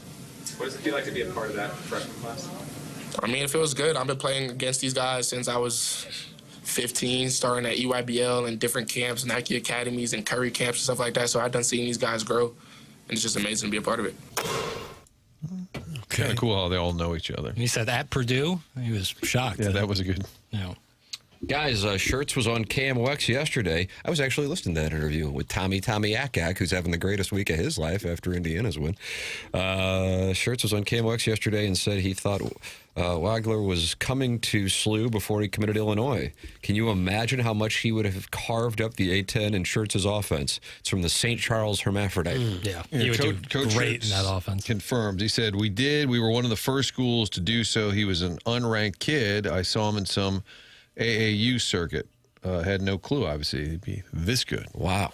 How about that? So good on SLU for recognizing the talent and trying to get him. Do you imagine if he had ended up with this squad? Oh, my goodness. 46 points is good, but do you know who holds the all-time record for points in a game? In college? I just looked it up, yeah. Pete Maravich. You should know it. It only happened, 13, 14 years ago. 13 or 14. It's the obvious guy. The Buddy Hield? No. I like him to the 13. Well, that'd be later. Yeah, that's why it's not Buddy Hield. Buddy Hield put up some big numbers in Oklahoma. But what percentage of the listening audience do you think it would have defaulted when Doug said it's the non-ball knowers, probably. Non-ball knowers. When I say it, you go, oh, of course. 2013. Oh, Jimmer Fredette? No. Jack Taylor. Oh, that kid from Grinnell who scored like 112 or something. 138. That was Buddy Hield was more obvious than Jack Taylor. That was like D3. That was like Doug threw a bluff right there. I told it was racking my brain for a big name. He always folds when he's in the big blind. Oh, and then he played back, and then he shows you 7-deuce offsuit. That's what Doug Vaughn will do to you. Kid from Grinnell. He put up 138 against Faith Baptist Bible College. Right. Yeah. Well, this is kind of breaking news out of Indianapolis. Hey, Tim, update on our Colts. I'm hearing they've been tabbed as an NFC alternate, so if the Sea Pigeons or whatever can't go, they're in. Fingers crossed. See you in whatever city is hosting this year's big game, Smooches. That's from Brian Henshin. Okay. So they are the alternate to the Seahawks. Doesn't feel like he's plugged in. Like in case they don't show up, in case the Pats don't show up. It's like Miss America if she cannot serve. What would they do if some team, for whatever unimaginable reason, couldn't play in the Super Bowl? Scrimmage, I guess, against each other. Would they just like cancel the game? Yeah, it's Seattle a hell of a hypothetical. Oh, yeah. Yeah, but something so horrendous happened that the Seattle Seahawks just can't make it to the Super Bowl. Probably put a media team together and let them run out there. Oh, okay. I mean, it sounds like Henshin already reported what had happened. The Colts play. The Colts get in. Colts are in, despite not making the playoffs. Okay. Hey, Doug, I'm having a hard time getting tickets to the SLU game. Can you get me some tickets, please? I'll give you a big kiss and dinner at Anthonino's. That's from Katie Woo's burner. I like that Anthonino's. Oh. Good TRs? Great TRs. I hear tell. Big boys. Tell you, Trattoria Marcella has big toasted raviolis. I think I've had those there. It's a great spot, too. Email in. Got that big Design Air Heating and Cooling email today. Email the month giveaway from Seth Goldcamp and Design Air Heating and Cooling. Martin, tell us about Design Air, if you would. Love Design Air. In fact, the kids were saying this way, it's too hot here. Can you imagine that? It's cold. How about that? Too hot. The heat works so well, and that's because we got a new unit from Seth and the team at Design Air, and it's unbelievable, the technology that's available now, including the humidity in your home, the air quality, all these things explained to you during the process, all part of the great team that Seth has put together. The employees like working there. There really is a difference when you work with a company where everybody's good at their job, but also they come in and they seem to be not only good at what they do, but they enjoy working there. It's great to have a good team, and that's what they put together. Design Air, they've been doing this for more than a century. Sure, the technology has changed over the years. The industry has changed, but one thing has remained, and that is the commitment to excellence, having a great team that comes into your home, gets you up and running From start to finish, enjoyed the process thoroughly. It's designerservice.com. That's year-round, whether it's the AC in the summer, heat this time of year, whatever those needs are. Get online. Let them know you listen to TMA. It's designerservice.com. There it is. 318 friends have gathered in the Michelob Ultra YouTube chat, Doug. Guess people are at home enjoying a little coffee this morning and saying, you know what?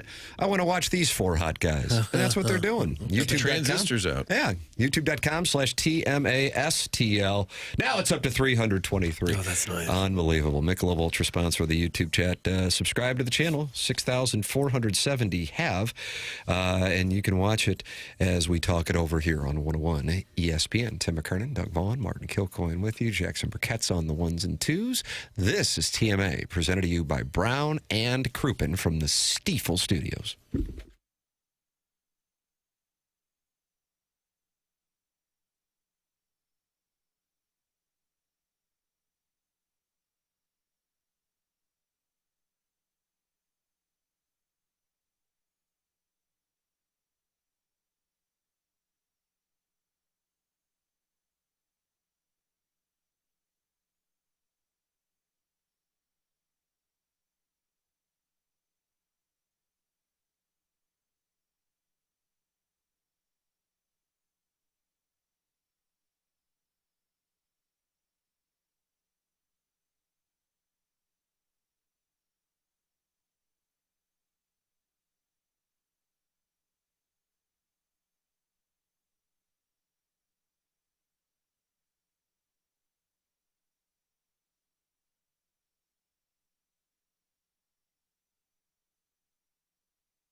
Hey, Classic Air Care is Greater St. Louis's and St. Charles's trusted home service company. Now, they've been providing top quality HVAC service since 1926.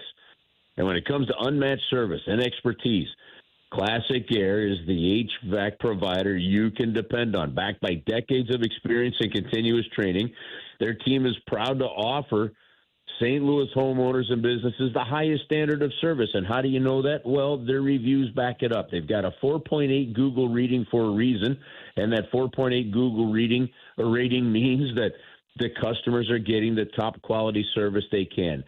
Customer service, customer satisfaction is their number one priority. And again, they've got decades of experience to make sure that whatever the issue with your furnace or your air conditioner may be, they can get the problem fixed for you. And by the way, in this kind of cold weather, with this kind of challenges to heat your home, they can still get to you within 24 hours. That's right. They've got techs on call with after-hour service as well. You can book an appointment online at classicaircare.com. You can give them a call at 314-350-8066,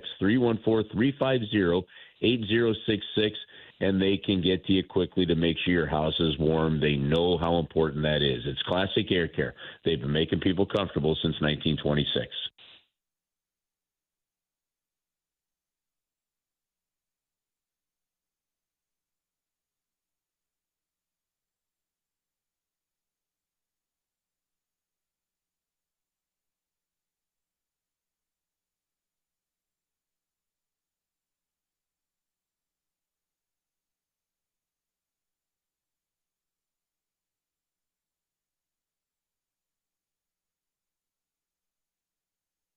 Welcome back. Morning After 101 ESPN, Fisher Window and Door Store, 8 o'clock hour, live from the Stiefel Studios. Tim McKernan, Doug Vaughn, and Martin Kilcoyne with you here on the program. Jackson Burkett is on the ones and twos. And as is the case every Monday, we welcome Chris Kerber to the program on the Collier and Thompson phone lines. Morning, Kerbs. Morning, Tim. How are you? I'm good, man. How are things going for you with the storm, the travel, all the stuff that goes on around the league? I know the boys were at home, but how are things looking for you and the club with the conditions around the area? I think they're just fine. Look, our travel is. Our travel's in good hands with Rich Jankowski. You know, we had to wait a little extra bit, which is really nothing for the plane to get to us in Dallas. We were able to get home safely, which was great. There was some thought that we might have to stay in Dallas, but that didn't happen. And then, we landed before things hit, which was perfect. And, everybody got down to the game safely. And, now we just let the road crews do their jobs, the emergency people do their jobs, and stay out of their way, and I think it's all been good. So pretty calm couple of days, to be honest with you, and fun to watch 8 inches of snowdrop. Pretty entertaining game on Saturday, but they came out with a shootout loss. The Blues had a lot of those overtime and shootout losses this year, haven't they? Their record really could be better, considerably better, if they'd had a little more luck in overtime.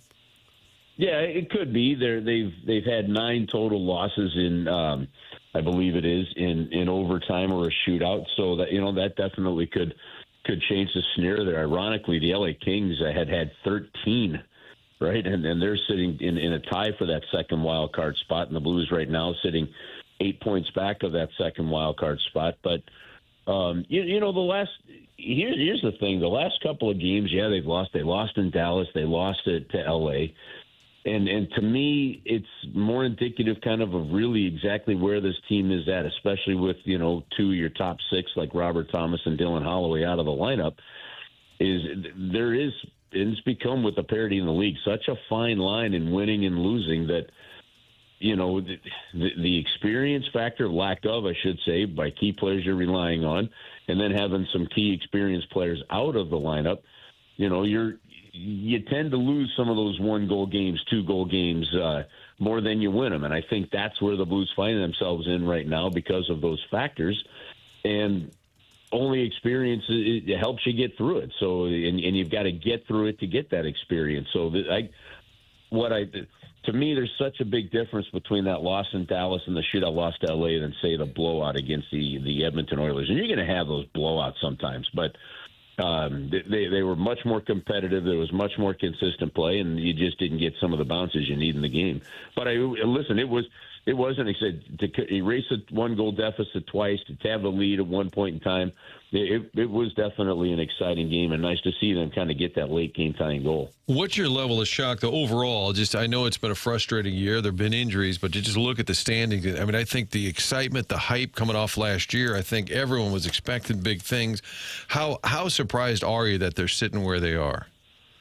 Oh, I think you got to be really surprised, Martin. I don't think anybody, expected this. You were hoping to build, obviously, on making the playoffs last year. But this is where, to me, the snapshot view versus the bigger view, the 30,000-foot view, as Doug likes to say, really comes into play here. Like, the snapshot is you make the playoffs, you think, okay, you're where you're going to build this, right? And then so you go into the season, and the expectations are more, and then it doesn't start right, and then you start, well, what's going on? And then you just haven't seen them gain a winning traction, and then you start to look, and that you look a little bit back now at say the first half of the season camp, and you're like, okay, there were things like, you know, and it's fair questions, and I don't know if there's real answers to them, but, you know, you took a lot of looks at young players because you really wanted to see where some of these young players were in camp. Did you get enough looks at veteran players playing with veteran guys, you know, the way you wanted to start the season, that kind of thing. You know, special teams has been inconsistent. Why? Okay, well, you know, you're looking at some young players, some old players. There's just different things like that go through it. But I think everybody is a little bit shocked and stunned to sit there and, you know, you find yourself sitting just 8 points out of a playoff spot, but also 8 points over the last place spot in the National Hockey League.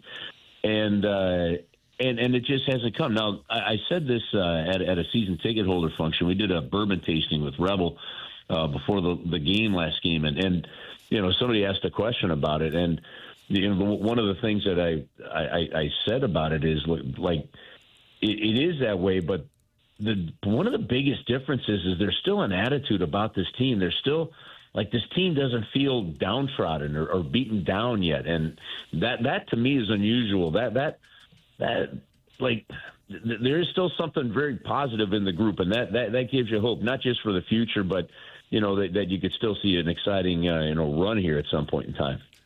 I suppose one of the positives a little bit is that Kairou's starting to come to life. 3 goals in the last couple of games. You see his play improving? His play has been much better over the last few games, and in all fairness, yeah, a lot of it is because of the production. Look, this is a guy that's tied with Robert Thomas as the highest paid player on the team. You need production from him. You have not had good production from him. You have not had consistent enough play from him, game in, game out. And what we've seen here in the last 3 to 4, maybe 5 games has been good. And that's what you need to see, and that's what you should expect to see, you know, 9 out of 10, you know, 14 out of 15 games. You look at these other teams and the top players, you see them on the score sheet on a regular basis, and, you know, multiple point games here and there, and that's the kind of game that Jordan Kyrou can play. And it's real obvious, you know, when he's skating and using that speed of his. Look at that wraparound goal; it was a fantastic goal, and he picked up that puck with speed. He beat the goaltender with it. That's a big key to the weapon to his game, and he's got to use it. So that's an encouraging sign. That he's getting back to that point, and that's what you have to see from him on a regular basis if he's going to be effective. You know, I would say if it's going to be a tough year, you got to get these young guys just the reps. I mean, Snuggerud and now Dvorsky, a couple of goals the last couple of games. I would think if you're a Blues fan and you're frustrated and you're looking for a positive, you just got to see those guys get more and more acclimated to the league. You know, it's a funny thing, isn't it, Martin? Like, you guys hear from fans all the time on this, whether it be the Cardinals, the Blues, or whatever. Some's going, well, we got to look at the young guys. Let's see what the young guys can do. Very rarely does youth win in sports. You know, very rarely do you have a player that comes up, obviously, like an Albert Pujols, you know, and they just tear it up right from the start. You got to go through the growing pains. And look, there's another reality to this, and the Blues made the playoffs last year. It was an exciting run. If you're going to slip this year, well, you end up with a really high draft pick. I can make the case that that's a good thing for this franchise. That doesn't mean they're waving the white flag. Doesn't mean they're throwing in the towel yet. But you can play competitive. You can play hard. You can win some games with the style of play that they played down in Dallas in the last game against the Los Angeles Kings. But at the same time, you know, Jimmy Snuggerud looks like he's really taking that shot mentality that the coaches want him to take. Dvorsky had the key matchup against the top line in the last game. Otto Stenberg seems to be a really good young player that the coaching staff really relies on quite a lot for being, you know, having played so few games. You know, so they're getting just some valuable experience that you've got to get and you've got to go through. And since they don't have the veteran players like they did, say, in 18-19, to kind of carry the load while you're bringing along a Robert Thomas. Some of these young players are going to get thrown into the fire more. You're going to see some great play, and you're going to see some mistakes. But it will make the team better in the future because, they're getting that. And I really do think if you watch these practices and you listen to Jim Montgomery and how he's stopping drills still, I think the coaching staff is working their tails off and doing a heck of a job here.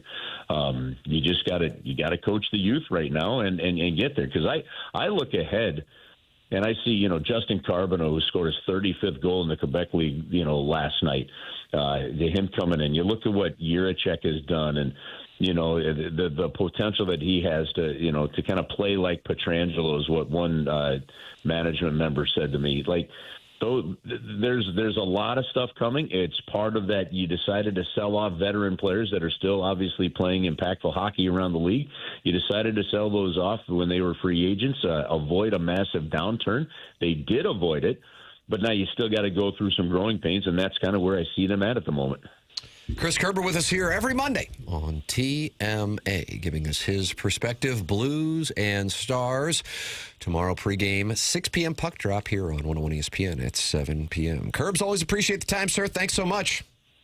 All right, guys. Have an awesome week. Stay safe, and we'll see you at the rink this week. Right back at you. That's Chris Kerber with us here on TMA, joining us on the Callier and Thompson phone lines. Doug, do you know anything about Callier and Thompson? I think you do. I do, because I've been out there many times now, several times. They just have a fantastic showroom out there on Manchester and Baldwin next to Uncle Bill's Pancake House. You can get some great ideas if you're thinking about redoing your kitchen or maybe a master bathroom or a man cave, redoing your basement, all of it. Callier and Thompson can handle anything. They've been doing that since the 1950s. Their workers have more than 165 years of combined experience. These guys have been around a long time. They've seen it all, and they can make your house look like a showplace. Not going to be the cheapest in town, not the most expensive either. They're right there in that sweet spot where you are getting real quality at a fair price. It's kind of hard to know who you can trust to be in your home, who's always going to be there to back up the work. Callier and Thompson stands behind every job that they do. If they do something, you don't like it a week, a month later, they'll come out and make sure you do like it. For them, they are always available for you. They care about the work they produce. For them, it's more than just a job. They take great pride in the work that they produce, and they have done some fantastic work in homes all over St. Louis. You ought to head to their website, KyronThompson.com. Look at some of the before and after pictures. Really shocking what they can do for your home. You will love what they can do. Come home to quality online at KyronThompson.com. There it is. Email in for our Design Air Heating and Cooling email today. That's coming up on the Stiefel dossier at 9:45. Could be a great opportunity today. Maybe some people aren't going into work and they're not going to be able to email in. This is your opportunity. Get a point, win 2 more. You could win a $10,000 HVAC system from Design Air Heating and Cooling. That comes your way at 9:45. The Colonel with us at 9 o'clock. That's your Stiefel dossier. The program's called TMA. Presented to you by Brown & Group on 101 ESPN and the TMA STL YouTube channel.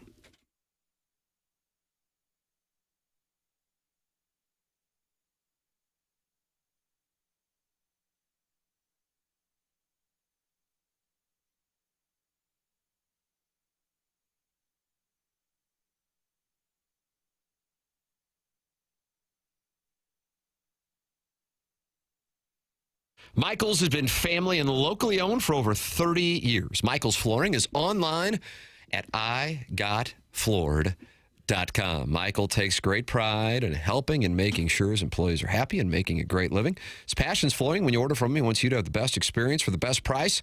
Just come in or talk to him. You're going to see the difference. They want to make sure they suggest the best thing for you, not pushing what corporate's telling them they have too much of. They have it all, and they have 3 St. Louis area locations to serve you in Creve Coeur, in Darting Prairie, and in St. Peters. There's a reason that Michael's Flooring has continued to grow through 31 years. Employees love working for him as they feel like family, and Michael makes sure they're taken care of, and this then rubs off to the families buying the product as they know they have the best interest of the buyers at heart. Come see why people are loving getting floored by Michael, and make sure you visit igotfloored.com.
David Lee Roth's 70th birthday.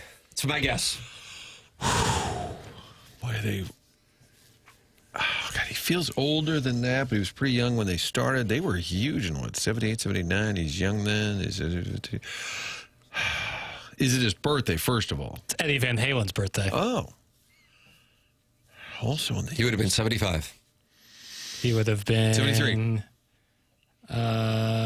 He would have been 71. Math? 71. He would have been 71. What year was he born? 1955. Okay. He died in 2020. What did he die of? Cancer, I think. know. He had been dealing with a wide variety of maladies going into his passing 6 years ago. How about that? Tim McKernan, Doug Vaughn, Martin Kilcoyne with you on the program. That's Jackson Burkett. And we are live in the Stiefel Studios on the morning after January 26th, 2026. Just joined by Chris Kerber in the previous segment. And if you want to podcast, you can podcast via the Schaefer Door Company podcast. Doug, I saw that Jason Gassrow on Friday night, as a matter of fact. Did you really? I did indeed. Yeah. What was he doing? Just fixing doors right and left? No. My wife and I, we were out having dinner and ran into him at the same location. All right. Yeah. He's good people. Oh, he is great. Jason, his wife, met his wife, JJ, wonderful people, and went up there and had ourselves a nice little feast and had some booze, passed out in a gutter somewhere. Oh, did you really? Over at the Windsor Inn. You ever lay down in the gutter and Joe Pelusi's right next to you? Like, hey, what are you doing here, fella? Eddie Van Halen, by the way, died from complications of a stroke after a long battle with various cancers, including tongue and throat cancer. Oh, that sounds awful. Yeah. How about this? Our heat went out on Thursday. Insta panic. Left a message for Design Air that night. They called back first thing Friday morning, and they were able to restore the heat by 3 p.m. Friday before the storm. I cannot recommend them and their cute boys more. How about that from the 314? Boy. Another success story from Seth Goldcamp and Design Air Heating and Cooling. God bless. It's not surprising. I mean, they've been doing it since 1904, and he talked about the cute boys. They are known as the home of the handsome repairman. You might get Larry the Silver Fox or the heavily muscled and highly regarded Brian. It doesn't matter who you get.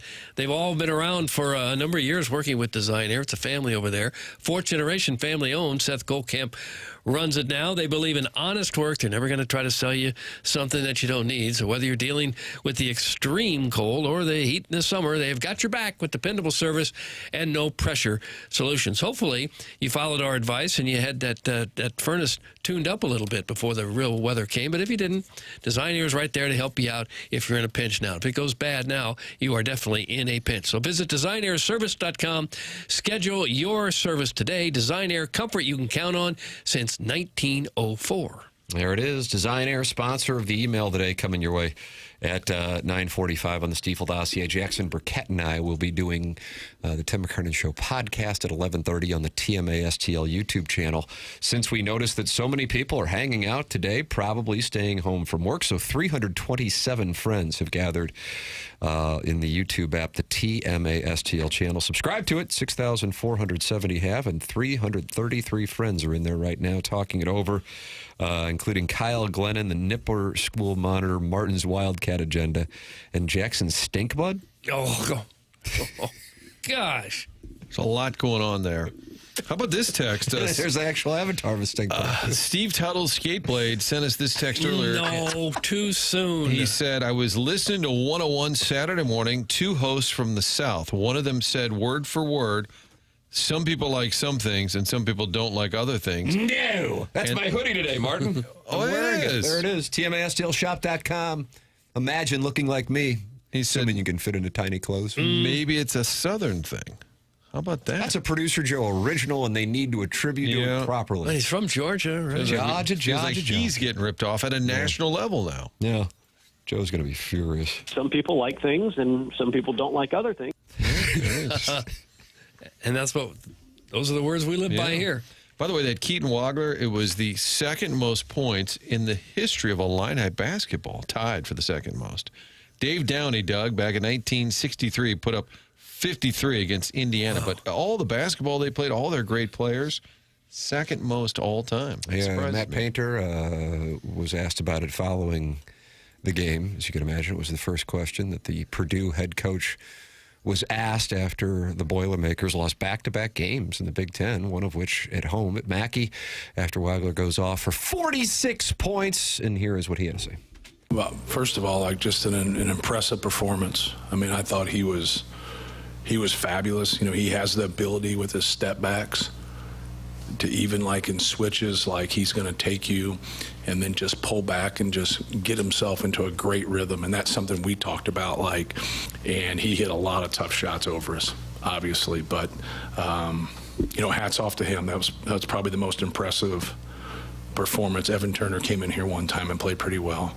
That's probably one of the most impressive performance, if not the most impressive performance we've had, you know, in Mackey Arena from an opponent. Doug, Evan Turner, remember what he did at Purdue? Boy, he had a nice game. Ohio State. Yeah. Oh, He was one of those guys that seemed like he was there forever. E.T., yeah. I see the record for points against a Division I opponent. Kevin Bradshaw had 72 for Alliant International. That's who he played for. Is that an airline? Against Loyola Marymount. I've never heard of Alliant.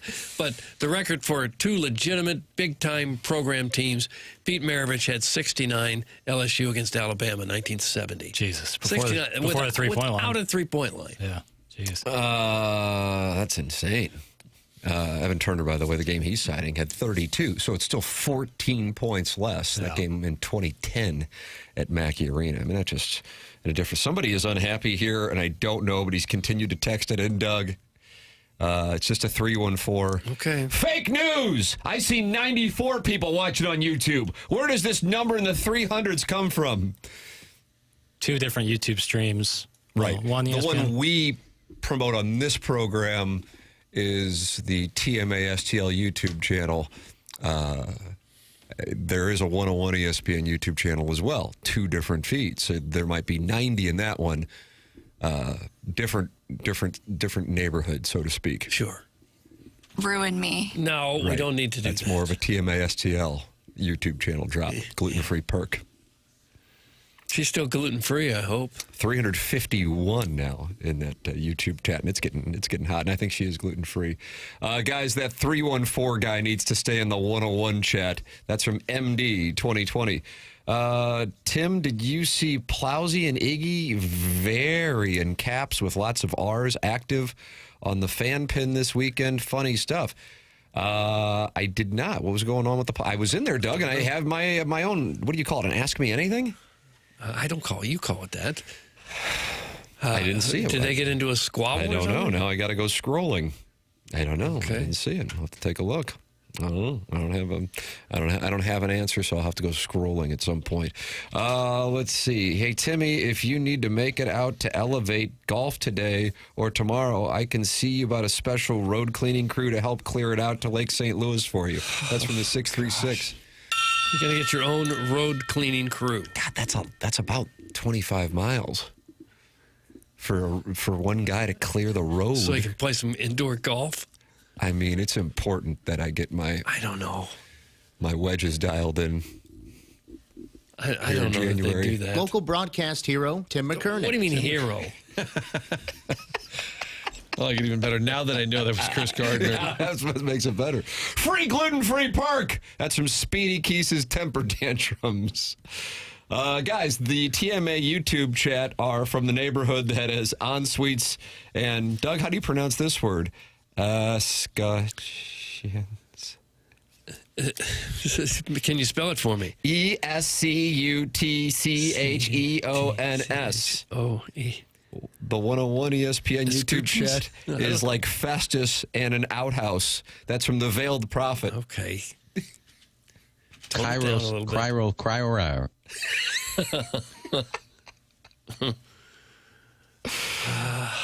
Do the viewer totals on YouTube include gerbils? That's from Minute Bowl eligible. Minute. Stop it. Hey, Jackson, if Mizzou beats Alabama this week, I will not text in until March. If Alabama wins, Jackson has to have a pacifier in for the entire 9 o'clock hour the following day. That's from Stephen Time of the Brothers Time. No deal. I don't care if you text in or not. I don't give a damn. He doesn't I'm not going to wear a pacifier. Doesn't get to make the terms. Yeah. I wear a binky in the hour, and you can't text in. Yeah, square deal. Blocking. They probably won't win at Alabama, so it wouldn't be a great bet. I don't know about that. Whoa. Wow. I mean, how can you say one way or another on any game in the SEC? It's Mizzou on the road, so I'm going to assume. Okay, they beat Kentucky on the road. Okay. All right. Did you want to wager? No, it's certainly Okay. not with Steven time, but I consider maybe a slight wager with you. I'd probably need the odds. Okay. Yeah, you're probably a money line. What do you think? They're plus like 170? Yeah, maybe even a little higher. Although Alabama's looked a little shaky. Alabama's ranked 17th. Yeah, they've looked a little shaky at times. But Missouri has looked bad pretty much for the last couple weeks, so who knows? Here is your update regarding the rankings of the local 3 programs. That, of course, is no disrespect to Missouri State, Lindenwood, SIU Edwardsville. Anybody else I'm leaving out, Jack? Well, you nailed it. SEMO. Aristo. Here's what we got, Doug, after Illinois' win at Mackey on Saturday. They're number 4 in the Kenpom, number 6 in the NCAA net rankings, and plus 1,900 to win the national championship. St. Louis University, number 24 in the Kenpom, number 19 in the NCAA net rankings, and plus 8,000 to win the national championship. That's down from plus 40,000 2 weeks ago, by the way, when I fired a $10 bet that would handsomely pay 4,000 should there be a miracle in Midtown. And Missouri is number 56 in Kenpom, number 69 in the NCAA net, and plus 30,000 to win the national championship. All those numbers courtesy of FanDuel. Missouri's going to have to hurry up. 9-2 the rest of the way, Papers? No, we'll have to be that good. No, okay. Not go 9-2. No, that would be. That'd be like tops of the 500-ish is what you're looking for, son. Yeah, I think if they get 6 more wins, they'll be in pretty good shape. 6 and 5. 6 and 5, yeah, 6 and 5. I mean, Gabe said it when he's been on with us. If you go 500 or maybe one game better in the SEC, you're likely to get in. And if you have a couple nice-looking wins on there, obviously some rough-looking losses on top of that. But no, I think you win tomorrow night. The world changes for the University of Missouri basketball. How about that, Doug? The world changes. Okay, well, I think it better change. 101 ESPN YouTube chat. People buy silver coins and reverse mortgages off the History Channel. That's from a Hunchback of Arkansas. Is that correct? A silver coin would be a good investment right now. It's skyrocketing. Skyrocketing. Well, then it's a shrewd investment. Yeah. All right, Jackson, I will go $50 heads up. The Mizzou will not make the tournament, and yes, I'm good for it. That's from Steven Time of the Brothers Time. No, thank you. It's not even money that they're going to make the tournament, so why would I take that bet? Steven Time, that's another declining from Jackson. Yeah, I'm not gonna do. I don't want to bet with people who are like bad vibes. I don't like that. Sounds not fun to me. I'd rather bet with my friends. So it's just that. Would any of your friends, the Oatmeals, the Herbs, the Milk Duds, whatever, would they be likely to bet against Mizzou? Yeah. Yes. I have some friends who are self-deprecating when it's popular to be so, and then into it when it's going well, and I can't stand that. So. Herb? Herb, yeah. I'll call him out. Yeah, wow, Herb is just taking shrapnel. He watched the Florida game. He was like, "Oh wow, Mizzou's not bad." After that, this is the first game I've watched. I was like, "Okay, then don't watch again." If you're not going you're not allowed to watch. If you're not going to be with us in the non-con, don't even think about coming and joining in during conference play. Yeah, and to clarify, Papers, I don't want to fall into this Herb camp. Yeah, well, be careful. I'm rooting for Mizzou. Yeah. But when I tell you, I don't think they'll win, whether it's football or basketball, that's my brain. No, I get it. My heart. No, I know it. Be careful. I just got told to be careful. I'm going to get banned like Herb. Yeah. Can't watch. You can't watch my team. Right. And I don't think he was upset about that sentence I gave him. Well, Doug, you want some Super Bowl nuggets? Sure. Sam Darnold, first USC quarterback to start a Super Bowl. That is really surprising. Doesn't that surprise you? That was running back you for many years. Yeah. Carson Palmer never started one? Matt Leinart, certainly not. No. Think about it. Ed Hayden, probably not. This will be the third time it's a Mike and Mike special. Mike versus Mike. Mike McDonald against Mike Vrabel. Doug, do you remember the other two?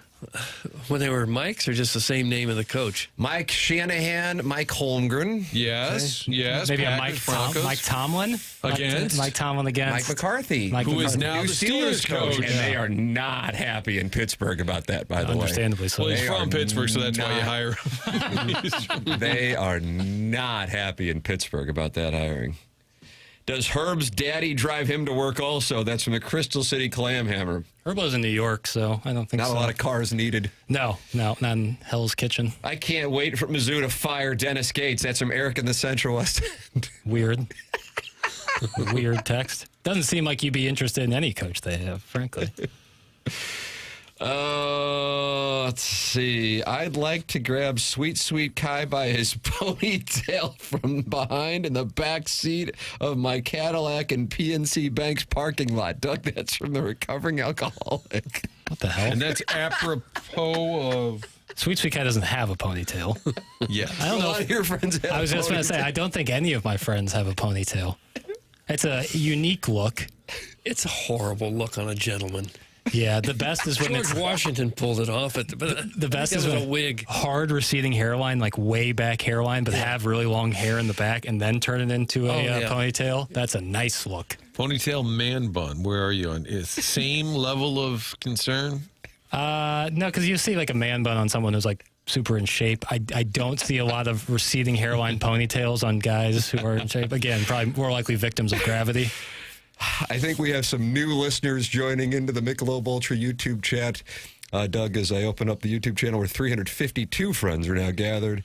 How's that possible? You don't have friends unless you pay them out of your trust fund. That's from eggplant emojis. Oh, it's for me? Oh, nice. Yeah. That hurt? Was it hurt? A lot of people with trust funds work when it's -4 degrees out and they wake up at 5 in the morning to go to work. That's what a lot of people with trust funds do. Do Cottlevilles sit around in their McMansions in St. Charles County and feel like, yeah, I made it? That's from Jackson Stinkbug. Probably some of them, yeah. There's some beautiful houses in Cottleville. I don't know why Webster's got this feud going with Cottleville. Well, the overbearing sports dad fired the shot that got it going. I can smell the 101 chat. It's definitely Webster. So he believes that all the Websters are in the 101 chat. And the Cottlevilles are in the TMA-STL chat? We just had recovering alcoholic text in. He's a proud Webster resident. That was the text inbox. This very is the fair. YouTube. No, There's it's so very many fair. ways they can get at us. Yeah, it's very fair. Colonel's going to get at us here in a matter of moments. Brought to you by James Carlton of the Carlton State Farm Insurance Agency. James Carlton now has Jackson Burkett on his client list. Hell yeah. 314-961-4800. James got Jamie Rivers in October. He got Brandon Kiley in November, and he got Jackson Burkett in January. He got me back in 2019. Let him get you, which means you'll be saving money. 314-961-4800, or go online at carltoninsurance.net. Saving money on auto insurance renewals. That is what James is seeing here. The lowest he has seen in his 18 years doing it. 314-961-4800. Go online at carltoninsurance.net. James Carlton presents Gabe DeArmond coming up next on TMA. The show presented to you by Brown and Crouppen, live from the Stiefel Studios on 101 ESPN and the TMA STL YouTube channel.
This is Jackson with a Sports Center update brought to you by Saliga Heating and Cooling. Blues off today, back in action tomorrow, taking on the Dallas Stars. Pre-game at 6, puck drop at 7, right here on 101 ESPN. That was another Sports Center update brought to you by Saliga Heating and Cooling, a Daikin heating and air conditioning dealer.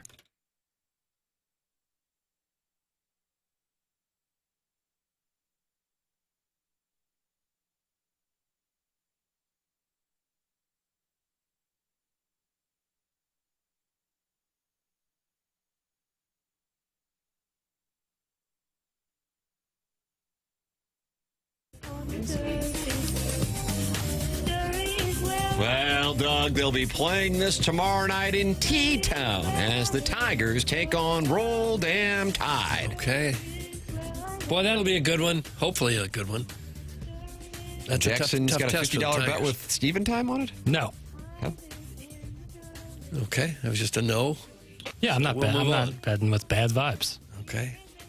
Colonel wouldn't like bad vibes either. He joins us now on the Callier and Thompson phone lines. Brought to you by James Carlton of the Carlton State Farm Insurance Agency. Morning, Colonel. What's up, guys? Jim Dandy on Saturday. Yo, Jim Dandy. Okay. Oh, all right. Well, it was good to have you on today. I was in a big group chat with the Colonel while all that nonsense was going on Saturday. We might have been in 2 different group chats while that was going on, now that I think about it, It's Colonel. entirely possible. I can't figure out who certain people are texting and who they aren't. There's a couple of numbers in there I don't recognize. So. The way it all went down, it looked like you would have been dealing with a much different post-game show until 2 different buzzer beaters got the Tigers over the top against Porter Moser and the Oklahoma Sooners. I mean, the crazy thing is it was still pretty negative. And I understand I'm a little bit a prisoner of living online for my job, but most of the reaction I saw was, well, fine, they won, but Oklahoma's terrible, and going to overtime against them is terrible, and everything's awful. And I just kept saying, I say this a lot, if this is not fun for you, why do you do it? I mean, if you did not enjoy that game Saturday, look, a lot of it was frustrating. Some of it was pretty boring. It wasn't 2 great teams or anything, but we saw 3 buzzer beaters. Oklahoma's just didn't quite count to end the first half, but then Missouri hits a 35-footer to force overtime, and the last guy you would want taking a 3 probably on the floor hits one to win it at the buzzer. I mean, that was I think most people who were there will remember that one for a while, whether it leads to the tournament or a national championship or anything, who knows? But, isn't the point of watching these games to enjoy it? And if your team won, that should be a good thing. Well, but people like to be crabby. They do. It seems to me there's so much basketball talent in America right now that anytime you beat anybody, especially in a power conference, it's something that you can be happy with, that you don't have to make any excuses for a team just because they weren't ranked. Yeah, I mean, coaches have said forever, winning is hard, right? Missouri's played 7 games in the SEC, and every single one of them has come down to within 4 points in the last 2 minutes. In 4 of their 7 games, there has been a shot in the air to win it in the last 5 seconds by the team that was behind. I mean, this is kind of what every game is. Every game, there will be a couple outliers here and there. They'll probably beat somebody by 15 and probably get beat a couple times by 15. But for the most part, these games are going to come down to the last 2 minutes. Your entire season probably comes down to 7 or 8 possessions, and what did you do on those 7 or 8 possessions? And winning a game late, making a big shot late. Somebody pointed this out on the text line, said Gates takes a lot of heat when they have bad final plays in the final seconds. I got to give Coach credit for at least however they drew it up. I don't know if Mitchell was the plan or not. Maybe I don't know if they detailed that after the game, but you got to give them credit for a late game conversion. Yeah, so the Trent Pierce play was the play. That was designed. Now, I don't know if they wanted him necessarily to take it from as deep as he did, but that was the play, and it worked. Also, at the end of regulation, people, I think, skipped over the fact that Mark Mitchell had a 5-footer to probably win the game, and it just didn't go in. So that sometimes, hey, a shot doesn't fall, a guy doesn't make plays. And Gabe said on the Mitchell play, he said that wasn't like we didn't have any timeouts, we didn't have anything. That was Mark Mitchell that was our best player grabbing the ball and making a play. And that's where my frustration comes in so much, especially in basketball with anointing or killing the coach after every game. It's mostly just guys making plays. Mark Mitchell made one, and if he misses that shot, the Oklahoma kid made one. That's more often than not what basketball comes down to. It's not like football where they're huddling up and the offensive coordinator is calling it a play on every single snap of the ball. Mizzou's now 14-6 overall, 4-3 in the SEC. 11 games to play. Can they still go get 5 or 6 more wins in the regular season and get into the NCAA tournament? Yeah, I think they need to go 6-5. They've got 7 quad 1 games left. 3 of them are at home. 4 of them are on the road. I think you can get 3 wins there. I think you have to beat Mississippi State at home. And then I think it comes down to Texas at home, South Carolina, and Mississippi State on the road. I think they're going to have to win 2 of those 3 to get to 6-5, which will put them 10-8, and I think in all likelihood put them in the NCAA tournament on the right side of the bubble. I think what helps their resume a little bit too is that Kentucky's actually heated up. It looked like they were going to have a crap year, and that Mizzou win in Lexington, they're 11-2 at home. They won 5 in a row, so that win, any year when you beat Kentucky, it sounds good, but I thought this year was going to be discounted a little bit, and now the Wildcats are on a roll. Yeah, number 28 in the NCAA net, and War Eagle, who Missouri also beat, number 29 in the NCAA net. Yeah, Kentucky, Auburn, and Florida against teams other than Missouri are 14-4 in the league. Missouri's those are 3 really good wins, and people have talked poorly about Missouri's schedule, and I understand why. But when you actually look at it, they don't really have any more quad 3-4 games than most teams do. They have more quad 1 and 2 games than a lot of teams do. They've won, I think they're 4-5 or 4-6 in those games so far. So the schedule is actually, it's not going to be the anchor that a lot of people think it is, just because they played quite a few bad teams in the non-conference, and most of their games, they only have 1 game left that's not a quad 1 or 2 game. So they'll end up with 20, 21, good quality opponent games, which is pretty representative of teams that are in power conferences, and it's far more than a lot of these teams outside the power league, a lot of these mid-major teams are going to have. Anything going on with the football transfer portal last few days that we need to know about? Got a couple kids on Saturday. Caden Lee, we talked about a lot. Bobby Washington Jr., a linebacker from Miami that none of us had any idea was on the radar. I don't want to say it's done, but it's mostly done. I could see him maybe adding another cornerback from somewhere. I wouldn't completely rule out a defensive tackle, but I wouldn't think any more than a couple of more players. I think the roster is mostly set at this point for next year. All right. Gabe DeArmond. Did Bo Prabula land anywhere? Did I miss that? Virginia? Yeah, he's at Virginia. Okay. Yeah, and then 2 days later, they took another transfer quarterback. I can't remember who it was, but it was the kid from Pitt, Eli Holstein. And the word out of Virginia is that the plan is to have Bo be the starter, and Eli Holstein's going to back him up and then take over. See how that goes. I'll be interested. All right.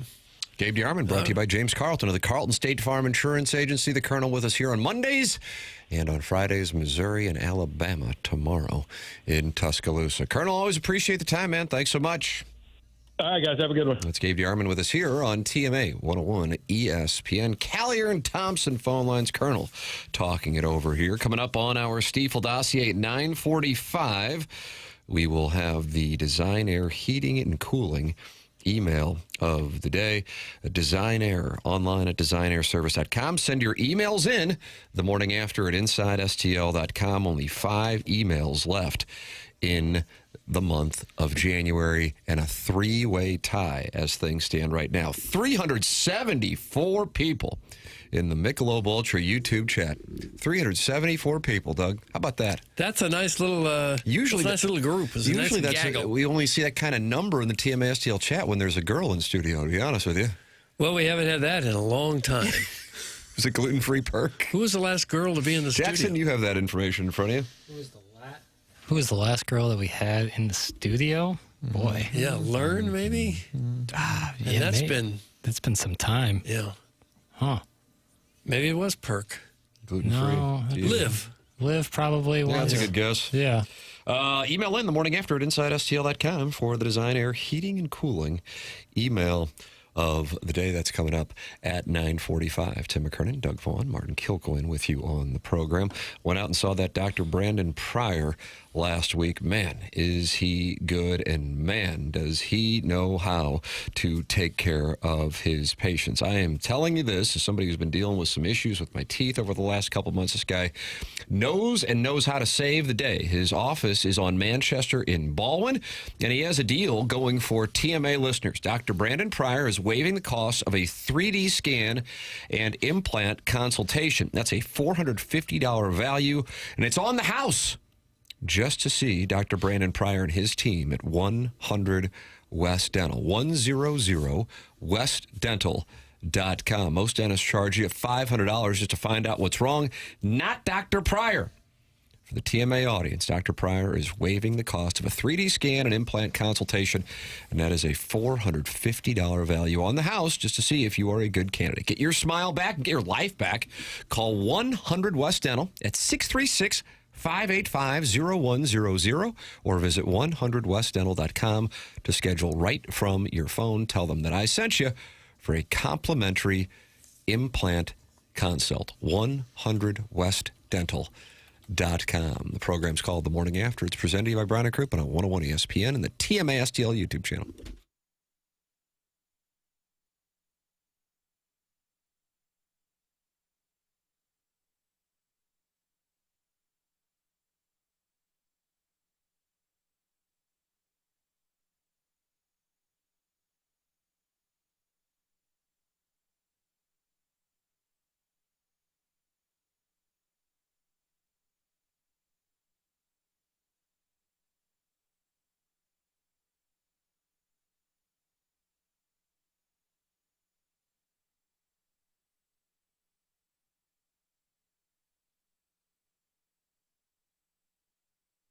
It's last call for football on FanDuel. One final Sunday, one last kickoff, the final chance to place your bets before the NFL season closes its tab. This is Super Bowl 60, and FanDuel is making sure you are in on it. If you are a new customer, bet $5 and get $200 in bonus bets if you win.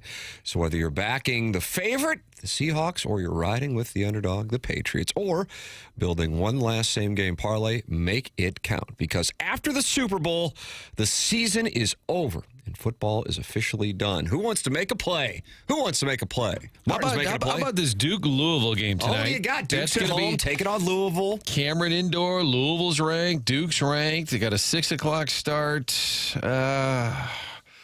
Duke's favored. We got an over-under, Tim, of 157.5. Earlier they played this season. That was right around I'm going to go under here. I'm going to go under on that Duke-Louisville game, 157.5. Look for the under to hit. Martin got us a win last week on the over on Indiana-Miami, and now giving you a winner on the under for Duke and Louisville. Last call for football on FanDuel, an official sportsbook partner of Super Bowl 60. Visit FanDuel.com/local to get started. Must be 21 or older and present in Missouri. Gambling problem? Call 1-800-GAMBLER. First online real money wager only. $5 first deposit required. Bonus issued is now. It's drawable bonus bets that expire 7 days after receipt. Restrictions apply. See terms at sportsbook.fanduel.com.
It's TMA 101 ESPN 9 o'clock hour is brought to you by Mark Hanna of Evergreen Wealth Strategies. Tim McKernan, Doug Vaughn, Martin Kilcoyne with you. And Jackson Burkett is on the ones and on the twos here on the program. And we've been joined so far by Gabe DeArmond and by Chris Kerber. If you want a podcast, go back to the Schaefer Door Company podcast. Doug, they're still not happy down in Miami. Why? It's been a week. Well, Nevin Shapiro has a podcast, Martin. With sound effects. Sounds like a trailer for CSI. He recorded an episode this weekend, and he is not happy with the play calling or they signed Carson back. Take a listen. Why'd you go give Carson Beck all that kind of money? Just hand the ball off. If you're going to spend that kind of money on a quarterback, you expect to see what you saw with Cam Ward last year. That's what I expect. If you're going to spend that kind of money on a quarterback, I want to see Cam Ward. He got you to the championship. Why'd you go give Carson Beck all that kind of money? Just hand the ball off and be a game manager. It's the music that gets me. On top of it makes really it sound like everything's so important. Lukewarm takes. Yeah. Carson Beck, the guy who brought you to the championship, not good enough. Cam Ward did not bring you to a championship. Jackson and I are going to be doing QFTA, and I think it's high time that we have some social media clips with dramatic music behind them. Yeah, it's about high time, yeah. I want it on this show. Just toughen up some of our takes. Yeah. Kurt sent me one the other day. I'll take a look at it. Is he going to compare every quarterback they have now to Cam Ward? How many of them are going to be the first overall picks moving forward? Yeah. The Nevin Shapiro thing is really odd to me. How do you like it when I send you a text of the latest Nevin Shapiro clip? At this point, I'm anticipating it, I see it coming. And now it's because I watch them when Tim sends them to me, I get them now in my algorithm, and I'm like, oh, God, get this guy away from me. Can't escape Nevin Shapiro. Do we think Miami fans enjoy his takes? Like, does he have a following? Yeah, I wonder what kind of numbers he does. Down there. Miami's like a weird thing because, it's their fan base is highly populated by people who didn't go to Miami or don't live in Miami. Right. And so, yes, he does have a following, but that I think is a byproduct of the way their fan base is so spread out. When the Hurricanes are going great, the people in Miami obviously jump on the bandwagon. But for the most part, most of them are Florida Gator fans. Yeah. That was my experience when I lived there. Yeah, I had a similar thing. Webster and Cottleville residents are all trash. Thanks. That's from a Kirkwood native and current Ellisville resident because I'm too poor to move back to Kirkwood. Doug, that's from Big Walt's Missing Teeth. That hits pretty close to home for me, too. Us Weldon Springs sit around and say we made it. Those in Cottleville bring North County to St. Charles County. That's from the 314. I don't know what has led to these today, but there is a lot of Webster Groves and Cottleville warfare, and now Weldon Springs and Ellisville are being brought into the mix along with Kirkwood. Too expensive to move into Kirkwood, so we went to Ellisville. Yeah, I'm sure that's happened to a lot of people. Jackson and I will be doing QFTA coming up at 10:30 on the TMA STL YouTube channel. You can send 11:30, 10:30 if you're in Denver. Denver, right? You can email your question in or your comment, preferably erotic story, TMCKERNAN at InsideSTL.com. That'll be on the TMA STL YouTube channel. Since we have noticed that so many people are just hanging out in the YouTube chat today, I guess, Doug, people are working from home. Let's take a look out at Olive, where Jackson's going to be blinded when I open the curtains here. Okay. Curtains are open. One car just went by. One car. And the street is very passable. Still.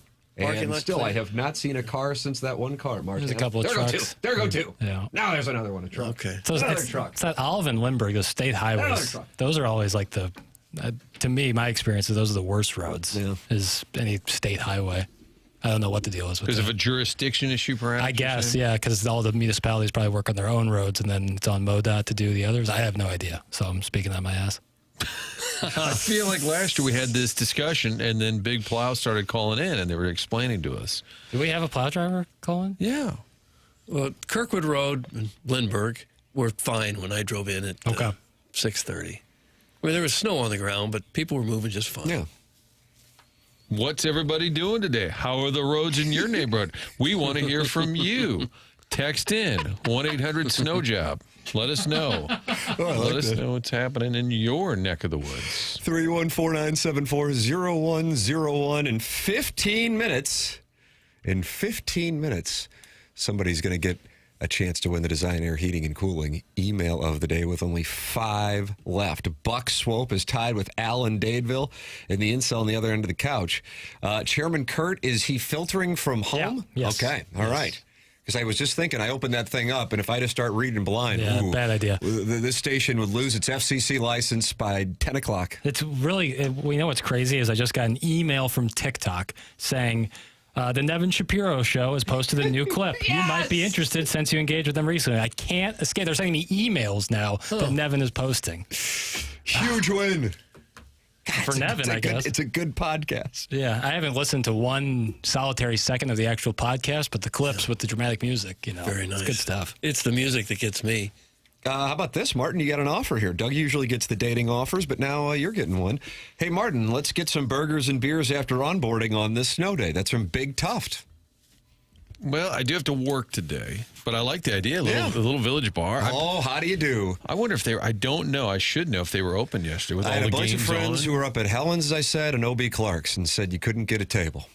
Doug, I don't know what it's looked like at Helen's when you went wandering through there eating wings by yourself. I didn't eat any wing. Didn't order anything. Table for Vaughn. Party of one. Table for Vaughn is ready. Party of one.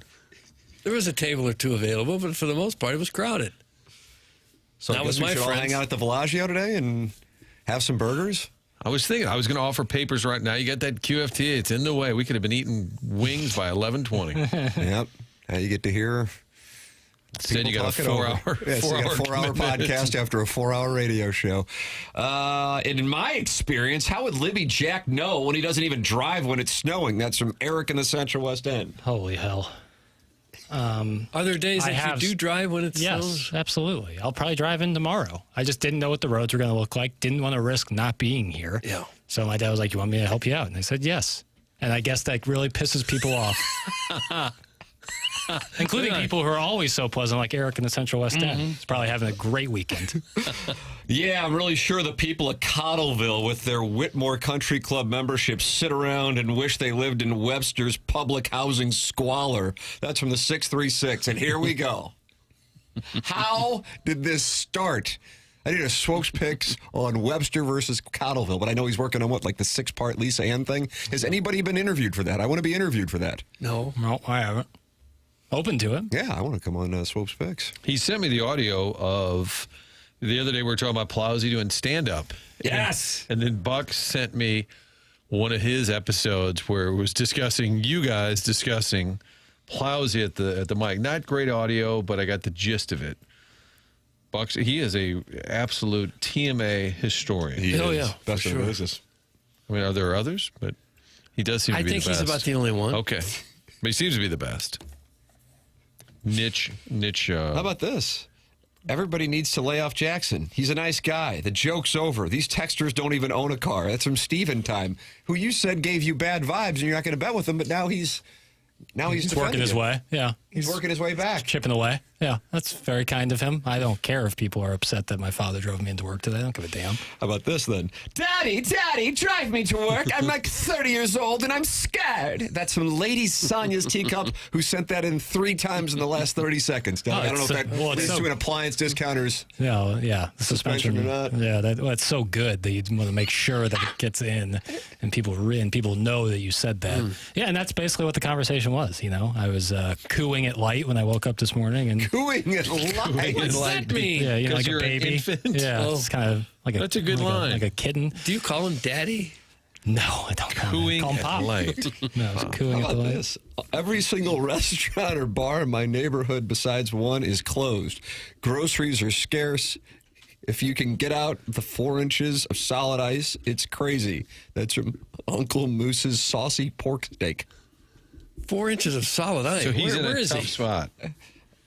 The text above, the text above says he's in Nashville. Oh, I think they got hit hard. 90% power outage, Martin. I think, so that most of the texts on here are sort of cheeky or attempting humor, Doug. I think that might be legit. Yeah, that's Uncle Moose saucy pork steak who's down in Nashville. Freezing rain made the snow to slop. Sunday, it is froze solid. No plows, no salt, no nothing. Wow. Uncle Moose saucy pork stick needs to call in. Yeah. Sounds like that's a disaster. I saw they were sending pictures out Oxford, Mississippi, was like 2 inches of ice, and then trees were falling because they were weighed down with all the ice. Yeah. So it sounds like Uncle Moo's saucy pork sticks dealing with it, I guess too. just a few miles made a big difference in the snow you got or ice. Do you guys happen to see Craig Berube this weekend? Yeah. About that. Oh, I can't even look at it. It looks like somebody dropped a piano on his face or something. So he lifted there's audio of that too, but he was meeting with the media, I think it was Friday. He's got a hat on, but he's got a black eye. And he said, you should see the other guy. Ha ha, media chuckle. And he said, yeah, I had an accident in the gym. And then you're going to see it tonight anyway. He takes his hat off, and there's a huge line of stitches in his skull. Yeah, there's a complete semicircle. Oh. Almost temple to temple. So I don't know. Did a weight? I can't. It's kind of what it looks like, a round weight, because it landed on his skull. Yeah. Or walked in. 50 stitches. Then he showed up for work the next day. Yeah, he's a tough SOB, but man, that looked brutal. Ooh, I would have considered wearing the hat, hitch his hat, just put that on for the game. Or maybe just call in sick for a couple days. But it's going to be there for a while. I mean, forever, but look. Ooh. That's a good reason not to ever go to the gym again. There you go, Doug. You want to go to Bellagio, Doug? Just eat some wings? Eat some fries? That's probably from doing free weights instead of the machines, right? If you do the machines, I think you're a lot less likely to get an injury like that. So we're all going to the Bellagio, and we're going to have some tastes. Mind if I get a burger with some fries? Get the waffle? I might get the waffle fries. God, you know what? We're not kids, but when it is a snow day, don't you feel I was home all Saturday night, much of Sunday, a lot of things to get done, all kinds of time to get it done, paperwork, whatnot. Didn't feel like doing any of it because you feel like you deserve a snow day, just like a little kid. And you got to get the fireplace going, too. Yeah. Was that right? Even though your home is still 68, 70 degrees with the furnace. Boy, if we don't get this fire going, we're all going to freeze. Martin, I don't know if you've got the Air Comfort Service text inbox up in front of you, but there are a number of references to gym accidents. And one of our former producers, producer Joe, Doug, remember when Prod Joe had a, quote, accident in the gym also, but his ass bled? Yeah. That's from Chief Jay Strongblow. There's no way that was a gym accident. The only gym accidents I know of cause a bleeding anus. That's from Steven Time. And then just don't press push. Accident in the gym, sure, right. Just like Prod Joe. That's from Just Don't Press Push. So the listeners, that didn't even cross my mind, but tip of the cap to the listeners. They hear Craig Berube had an accident in the gym, and they tie it to producer Joe, and unfortunately, the blood from his anus seeped through his linen pant at Cardinal spring training, leading to questions from some of the ball players. How can I prevent my anus from bleeding? Right. That was his big concern. No, it's a stupid question. I can't even look at the pictures of Chief with the big, the skull. Of course, there is discussion online. What kind of gym accident? Like, people kind of wanted to know more. That might be a press conference. We need the audio if there was any grandma moments there. It's a great Simpsons clip where Homer's like working out and he's essentially pulling down the bar, and the weights he's lifting are hitting him in the head every time he does a rep. And that's what people are like, is this what Berube was doing? I mean, that looks like he's like an extra in a horror movie with that kind of slice on his head. Oh, I can't look. It almost would have been like a plate of weight would have fallen right on his head to get that kind of round cut. Sharon and Clayton says Berube won't tell the details. The doc who sewed him up should go back to closure school. My dog could have done a better job. Should have had a plastic surgeon close that. Yeah, boy, that was a big hit. Well, just like Chief, we're Warriors. We're in there doing this show, Doug. We've Toughed suffered. it out. Right. Yeah, champions. That's what we are. Little champions. Little champions. Yeah, we're little champions. But then we'll be at the Bellagio. Right? I did see online somewhere said that the kids today don't have the same experience we had when it was school closed. You would get up. You had to get up early, turn on the radio, and just hope to God they'd say your school's name, or you'd look on TV. But if it was A through Z, and you missed you got to wait for the whole scroll to go through again. Now you get a phone call and a text like the day before. When did your kids find out they didn't have school yesterday, Martin? I feel like it was middle of the day, text like around 2 or 12 3 or o'clock, something. 12:30 is when got ours. Every now and then someone would learn the code that you call in and tell the school that the school was closed, and they'd call off school even before the school called all it right. off. Sabotage. Because there's some code that they give the radio stations. Or This is Principal Vaughn announcing no school. We got that Design Air Heating and Cooling email today coming up here in the next segment on the Stiefel dossier. This is a big email of the day. Alan Dadeville, Buck Swope, and the incel from the other side of the couch are all tied. Carlos Spicy Wiener has a win. He could wind up winning the whole thing. So could Shooter McGavin. So could Cougar Hunter Jake. So could Chef Boyard Deep. So many great emailers, Doug. Who's going to win? Find out next on the morning after on 101 ESPN and the TMA STL YouTube channel.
What do you think here, Doug? Sting. St. Louis's own. Scott Joplin, right? Yep. But it's somebody's birthday, Paul Newman's birthday today. Huh. Okay. Probably been dead about 20 years. Probably He's been dead for 18 years. 94. lived to be about 70. That's pretty good. 97. Today would have been his 101st birthday. Oh, wow. Oh, Wow. Lord. The ladies loved his style. Yes, they did. It's TMA 101 ESPN. Mark Hanna's the sponsor of the 9 o'clock hour here on the program. And an active YouTube chat today with many people off, working for home. And you can go in there and talk it over with 368 TMA listeners. This is the TMA STL channel. I don't know about the 101 ESPN channel. Jackson, are you in there? No. Yep. We will be on the TMA STL channel 11:30 with the Tim McKernan Show podcast to try to fill the void that people are experiencing today by not having work and hashtag working from home, Doug. So that's what we'll be doing. Send your emails in tmckernan@InsideSTL.com. But now it's time for the Design Air Heating and Cooling email of the day. Only 5 emails left in the Email of the Month competition that Seth Goldcamp and Design Air Heating and Cooling is giving away a $10,000 HVAC system to the winner of. Buck Swope has 2 wins. Alan Dadeville has 2 wins. And the incel from the other end of the couch has 2 wins. Who's going to pick up a win today? It's time for the Design Air Heating and Cooling Email of the Day. Worst thing about Stormageddon and subsequent lingering snow is the closure of golf courses. Despite brass monkey alerts, this bureau answers the siren call of Lynx to play in the Wednesday Birch Creek 2-man scramble, even though clubhead speed has become legal in school zones. Good luck to Cardinals in their effort to make more deals. Cardinals. Though they may have trouble convincing one player to waive his no-trade clause. Word on the street is that one outfielder is pursuing business interests. He shall remain nameless, but the working name for the establishment is Lars Nude Bar. Oh, brother. Oh, brother. Oh, I get it. Mm-hmm. Please appreciate that this submission includes no gratuitous shots at anybody on the TMA roster. Thank you. No need to try to elevate oneself by putting others down. Right. Are you listening, text line? It's only hoped that Jackson concurs, especially after he learns that the writer of this email is a proud alum of the Harvard of the Smokies, former home of the San Francisco Giants manager who was deemed unworthy to be head coach of the Mizzou baseball team. By the way, we apologize for those late touchdowns that boosted scores past 60 a few years ago. Stay warm, boys. This too shall pass. Wait 6 months and it will be 92, a.k.a. the Billiken strength of schedule. Until then, I send warm regards. Wrap it up. That's from Shecky Light Green. I'm here all week. Don't forget to tip your waiters and waitresses. Try the veal. Boo. Shecky Light Green. Just boo. Yeah. No, nothing about that was good. It was long, Oh, wow. uninteresting. Well, what if I loved it? Now you're trying to influence my hey, vote? vote for it if you want. Shecky. Light You don't feel like that's going to be the winner when it's all said and done. Don't think it's getting my vote. Misconnections. Highway K. I seen you recently. Doug, that's how you talk. You in a brand new Silverado because everyone knows December is truck month. A man who understands $0 down on a 60-month lease on something worth 1/2 the second you drive it off the lot is insatiable ROI. Me likey. Your attire could best be described as Battlehawk casual. My kind of man. A type that lives life in fear that 2026 will be the season the Rock's accountant gets the balls to tell him he actually owns the league. Putting the nail in the coffin, the professional equivalent to the Big Sky Conference. The dome cleaning crew didn't bother cleaning the dirt off the seats for Monster Jam before the Battlehawk season opener doesn't bother you. You probably tell people you was at both. Are those multiple trucker hats? Some featuring a fishhook clipped to the bill, displayed across the dashboard? Ooh, you're a bad boy. I'd love to sit down and discuss how a group of players who once played on the other side in one of those blood donor games in college could someday have a ticker tape parade, assuming that parade would also be held in Dallas and not their host city. If this was you, meet me at Chuck's Hot Chicken off K this Wednesday. I'll be the one listening to the Biffin Show episode with Cherie DeVille, the one where Biff went down the entire food pyramid asking Cherie about splashing and followed every answer with a okay, girl. Caw, that's Al, and he's in Dadeville. Al, and he's in Dadeville. It has to chap Chairman Kurt's pasty white ass to hear these awful emails come in, knowing his track record would instantly put him in the finals every day. You think he doesn't get cold down there in Jefferson County? They have running water now, and a few of those pores even have indoor heating. Can you imagine how he feels, knowing any one of his alias email names would submit better material than the morons who are trying to get a cheap laugh? I bet every day Kurt types out an email, sends it in before the email of the day segment, and then filters it out so he can say to himself each night, I did it the right way. No, it won't get read and wouldn't count if it did, but he knows that new HVAC system should be his. I'll tell you what, Kurt, if that new system finds its way over to my little neck of the woods, you come over any time to warm up your Tootsies, and we'll share a 2-liter Mountain Dew with one straw. Thanks, boys. That's from the generous hick you all know and love, Biscuits with McGravy. Biscuits with McGravy. You guys know that I don't superficially judge a man by his bank account. I judge him by his snowblower. And this weekend really put an emphasis on it. Roger is suddenly strutting around the neighborhood like God's gift to grill masters with his Toro 32-inch powered TRX. But that isn't going to make up for his overgrown landscape or impotency. If he thinks that he is going to take the Nooning Tree Dads Group Ultimate Frisbee captaincy from me, he has another thing coming. Even if he cleared enough roads to allow the Soy Boys to get out to Filoni's for their annual AFC Championship so they don't have to cancel by fax or email. That's from Shooter McGavin, the Vice President of Dad Rides, our new dad-stepdad car service. Patriots Nation is rejoicing that Vrabel's dad safely delivered him to the stadium. Shooter McGavin. Good day, gentlemen. With the snowy, cold weather conditions, I had plenty of time to kill over the weekend. So, of course, what does a woman do on a Saturday night other than watch the 2026 AVN Awards? Here are a few highlights of the evening for you, Doug. Best girl scene. Miss B Nasty and Kira Noir took home the prize for their hot sapphic scene in doming her husband's side piece. Oh, titles on the nose a little. Our Bang Bang guy will be here, thrilled to hear that Tommy Pistol won Best Leading Actor for his role in Strip. I like the name Tommy Pistol. Doug's favorite category, MILF Performer of the Year, went to Lexi Luna. Is that how you pronounce it, Luna? I don't have any idea. In a shocking announcement, cheerleader Kate walked away with Best New Starlet. Much to the surprise of NBA fans, Vince Carter won Male Performer of the Year. Basketballs weren't the only thing he was dunking in 25. No.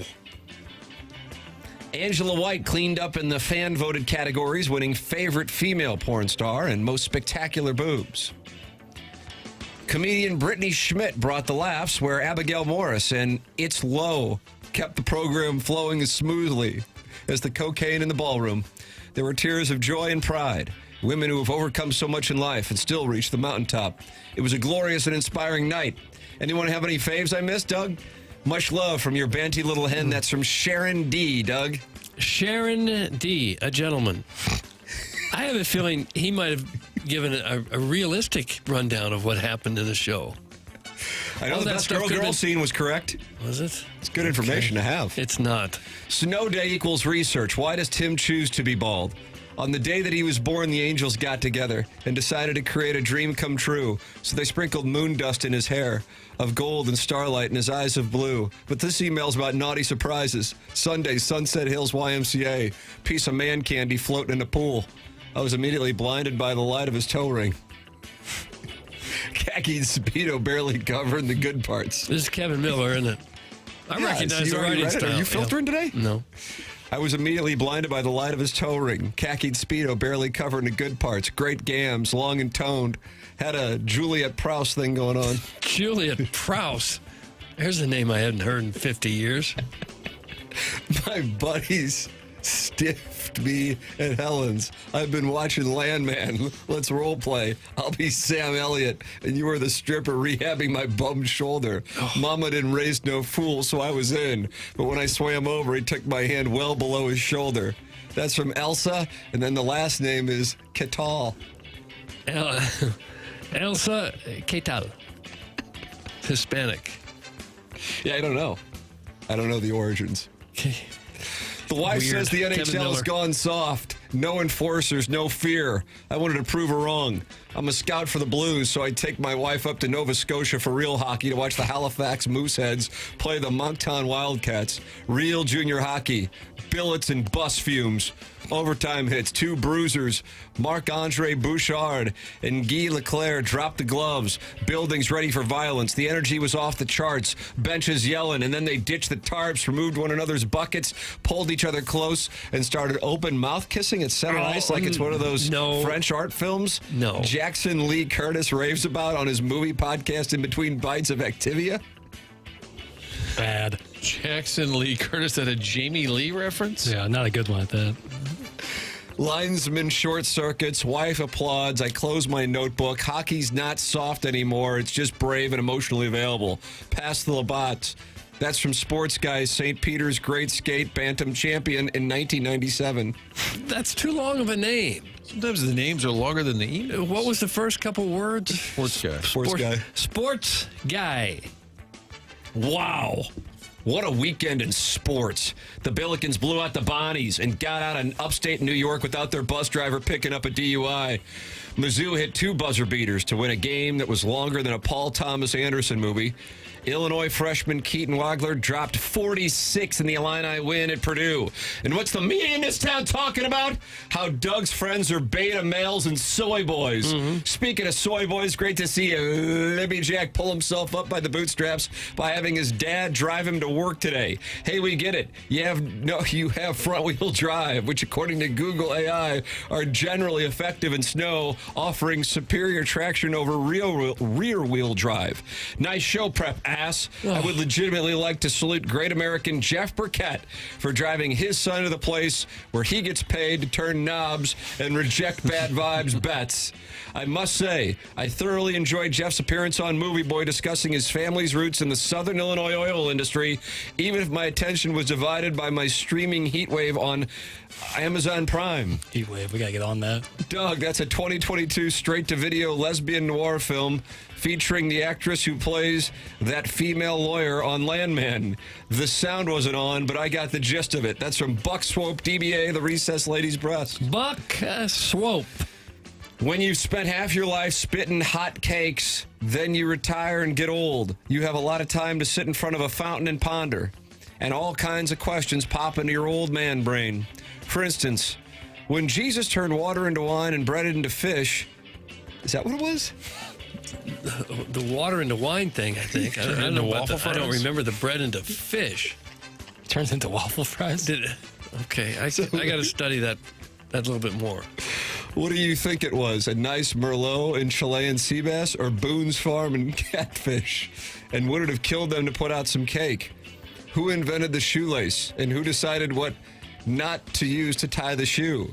It takes a kid months to learn the bunny goes around the tree. Months? And through the ears and up the pole or whatever the hell it is. No more laces. All slip-ons.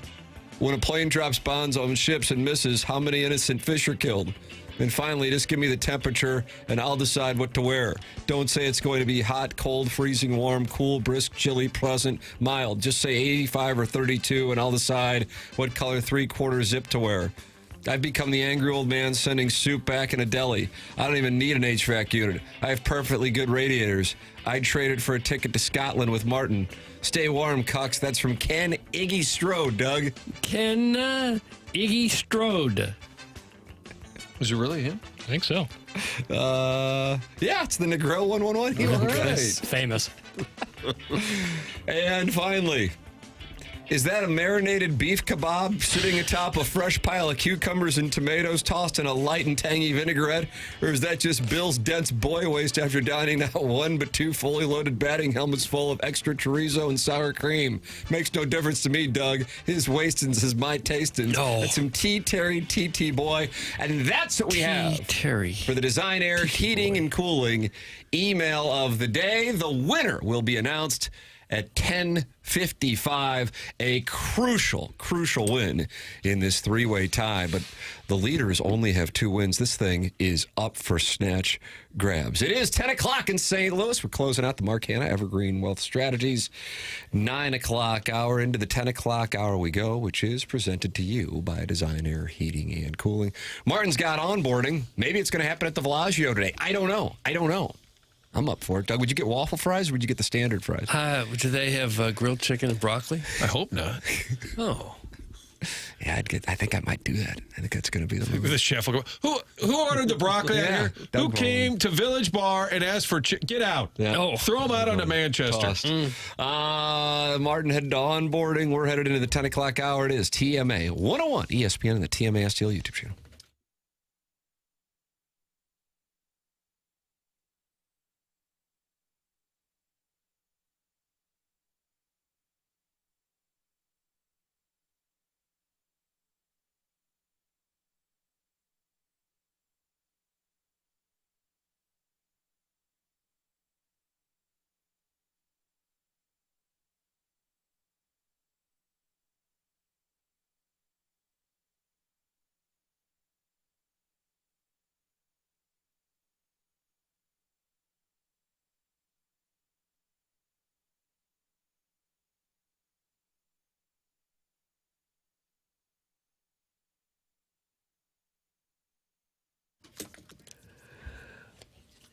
For over 135 years, Stiefel has been a trusted name in finance, headquartered right here in downtown St. Louis since 1890. So what does Stiefel do? Well, pretty much everything money-related. Wealth management, check. Banking through Stiefel Bank, yep. Own a business. They've got a full-service investment bank for that, too. Basically, if it involves finance, Stiefel has a solution for you. With 12 offices across the St. Louis region and more than 400 nationwide, Stiefel combines local experience with national reach. Unlike many firms, Stiefel isn't bank-owned. They own their own bank. That independence allows them to focus on one thing, doing what's best for their clients. It's a philosophy that has made Stiefel one of the fastest-growing wealth management firms in the world. Their tagline says it all, where success meets success. That's why they're partnering with TMA. It just makes sense. Stiefel and TMA, where success meets success. Stiefel Nicholas and Company Incorporated, member SIPC and NYSE.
This is Jackson with a SportsCenter update brought to you by Saliga Heating and Cooling. Hell of a ball game on here tonight on 101 ESPN. BYU taking on number 1 Arizona. Pre-games at 7:30, tip-off at 8 p.m. right here on 101 ESPN. That was another SportsCenter update brought to you by Saliga Heating and Cooling, a Daikin heating and air conditioning dealer.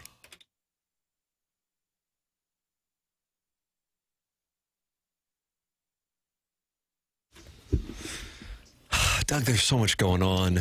I feel like maybe we need to do another 5 hours. And we will do it with QFTA at 11:30 on the TMA STL YouTube channel. The Recovering Alcoholics in the YouTube chat, and he says, Sup, Iggy Z is in the chat. And then Iggy says, Zoe listens to the show, and it's a girl, Doug. It's a real-life girl. I don't know. And she says, good morning, sunshines, and then a smiley emoji. This person's a special spirit, and she's in the YouTube chat, and she's a girl. It's not a girl. It's a guy from Alton. Why do you always think they're north of us? Well, I get that vibe from Zoe. Oh, they're going to flock to the YouTube channel because they want to see James Carlton of the Carlton State Farm Insurance Agency. Hello, James. Well, good morning. You remember that first week you guys were on YouTube? There was a woman on the East Coast somewhere that stumbled upon you, and then she called in. That's right. Yeah. How did that happen, I wonder? And then our listeners gave her such a hard time, she stopped listening. Well, what hard time being guys hitting on her. Kind of like if you look at Mina Kimes' comments. Is that correct, Jackson? Jackson's nodding. I don't know who that is. You know who Mina Kimes is, really? Oh, I've heard the name, I guess, but what kind of comments does she get? Jackson? Misogynistic. You went with a one word, a lot of syllables. Yeah, misogynistic. And the same kind of comments that our listener got? Like guys here thought they had a chance with someone who lived in North Carolina? Yeah, if they would just send her, drop into the DMs? Online chat room dating thing, like any sort of chat or Reddit or anything like that where you're like using your goofy usernames and then trying to like hit on people is... You think it's ever worked really for anyone? Rough. For sure. I do wonder. It has. You think so? Oh, yeah. Like a guy like likes a picture on Instagram, and then posts in the comments, like a sure would love to see them feet, and then the next thing you know, they're at Wright's Tavern. That's what happens. I don't think it would be Wright's Tavern. Maybe a tavern, but not that tavern. And yeah, I think it's happened. If you're asking me, has it happened? Yes. Does it happen often? No. All right. Iggy's chat room story is still my Mount Rushmore of Iggy stories with his brother. That was the most incredible story. They were sending each other pictures, claiming they were a woman. Each pretending to be lesbians in an AOL chat in the mid-1990s, and then they realized they were chatting with each other and they were brothers. I don't want to kink shame, Doug, but... And what do you hope to gain by claiming to be a lesbian when you're not? Put that off. Speaking of Wright's Tavern, I've never been. It's my wife's birthday. I procrastinated, so if anybody wants to forfeit a nice Saturday 7 p.m. reservation, my DMs are open. I would assume that you should just be able to put in a call and that'll be there. The one time I tried to go, they're like, oh, you just have to line up early to get one of the bar spots, right? So I arrive at 4:30. The guy goes, don't even waste your time. There's only 6 spots, and you're number 7 and 8. Just go on your merry way. And so I did. Bad beat. 6 but I hear spots it's good. at the bar? Is it? Yeah, I might be off on that, but it's not huge in terms of the available, open seating spots. Jackson, how many people? I could never get in there. How many people? I've never been there. Oh. I've never been there. I've never even seen the place. It's in the mud, right? On Whiteout, maybe? Yeah. I don't know. I just go to Mally's. That's all I know. It's way too simple. Sizzler. I go to the Sizzler. James, what's going on in your world? I mean, people, you got Jackson Burkett as a client now. Yes. Thank you so much, Jackson. Thank you. We greatly appreciate that. Saving me money. No, that's the name of the game. Yeah, anybody out there, they're sitting at home and just trying to figure out what to do today, go to carltoninsurance.net and just see how much we can save you. It just takes a few moments, and we are open. I'm the only one in the office, so don't walk in because I won't be there for another 30 or 45 minutes. But call you're in. Here now. Yes. Give and takes. But call in. As I'm sitting around inside my house for the last 72 hours, I pondered quite a bit, and I was thinking, whatever happened to Timmy Tom Tom? Timmy Tom Tom. He was my favorite emailer. Sometimes the emailers change names. No. They do. I don't know what the Timmy Tom Tom, who could have been, for my money, a 27-year-old lady from probably Upper West Side who decided to go to school at WashU and started listening to the show and sent an email. Out of your head, no. But I don't know. The emailers, they come and they go, you know? He had a really good playbook. He would just recap Iggy's show, but he'd do it in a way that was absolutely hilarious. And I mean, he was on a run there where I think he was up there with the gentleman, Dodo, that you've suspended many times. Yeah, he's suspended indefinitely. Still is. Yeah. But outside of that, Tim, it's been a few weeks and some glorious football. I was just telling Martin. Were you in Las Vegas wagering? Last weekend. How'd you do? Not terrific. Oh, no. We got to play some golf. That was lovely. How are the conditions? Great. In January. Were they really? Yeah. I mean, it was high 72 every day we were out there and sunny, so that was great. I would say the best reaction I've ever seen in a sports book was the Caleb Williams play on that 4th down. I mean, that was incredible. Yeah, I bet. So you were in the sports book when he made that for that game. Yeah, that was incredible. And then did you guys hear your friend of the show, Kevin Harlan's call on that with Kurt Warner? It was a glorious call because that was such a ridiculous play. I mean, every week, Caleb Williams, I know, he takes a lot of flack for painting his fingernails, but he is must-see TV. I just love watching the Bears, and I was bummed to see him get bounced there. I saw this earlier. We've had a monster number of people in the Michelob Ultra YouTube chat throughout the show today because I guess people are obviously at home and watching. And they were discussing earlier least anticipated Super Bowl and the one that was going around, Patriots and Panthers. The year that the Panthers beat the Rams here in the divisional round and then went up to Philadelphia, if I'm not mistaken, and beat the Eagles to then go to the Super Bowl, and then they would lose to the Patriots. That this is the least anticipated Super Bowl since. I watched the games, of course, yesterday, but I didn't have near the interest relative to if the Bills would have been in there and if the Bears would have been in there. And when I said that last week, that resonated with some people. And I believe it or not, I'm not even really anti-Rams. I just don't care. Just like I don't really care about the Seahawks, the Patriots, or the Broncos. And so the Patriots and Seahawks, will I watch it? Of course, but I'm not all that intrigued by it.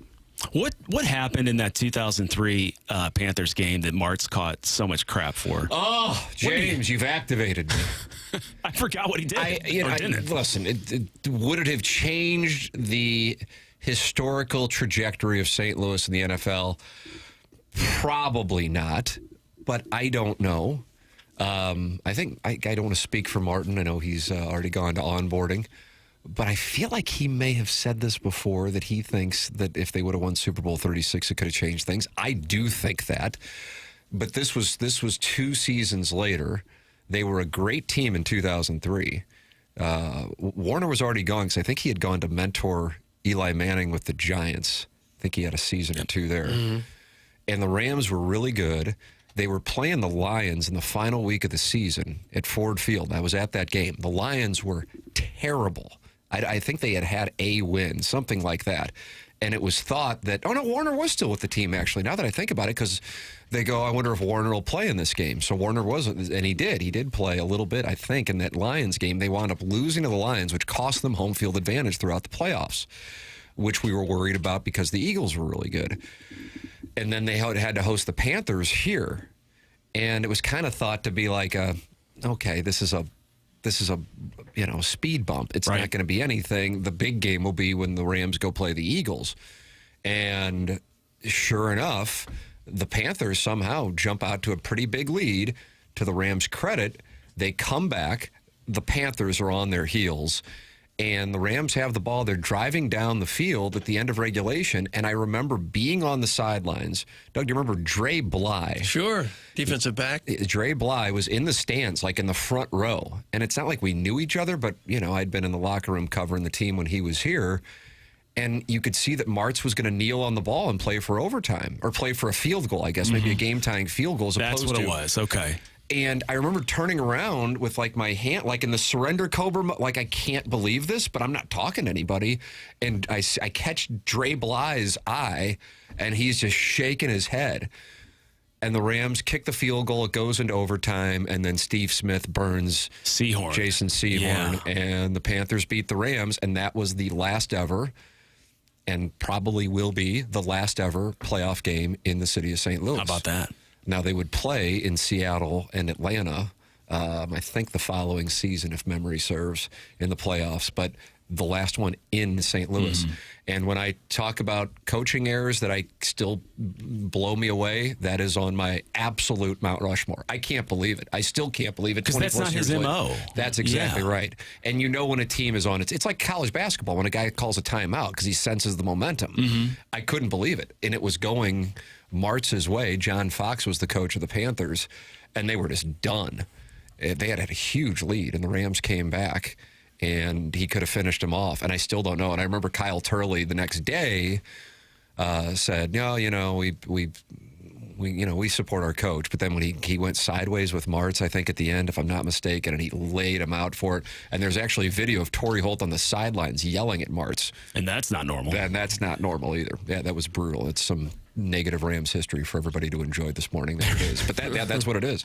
Yeah, Dave Steckel in the Missouri defense against Auburn and the SEC Championship, that's on the Mount Rushmore. Whatever was going on with the Cardinals in Game 5 when Ishikawa hit the home run in the NLCS in 2014, there were guys who weren't even on the roster playing or something. Michael Waka came in to pitch first time in more than a month. I still don't know what that was about.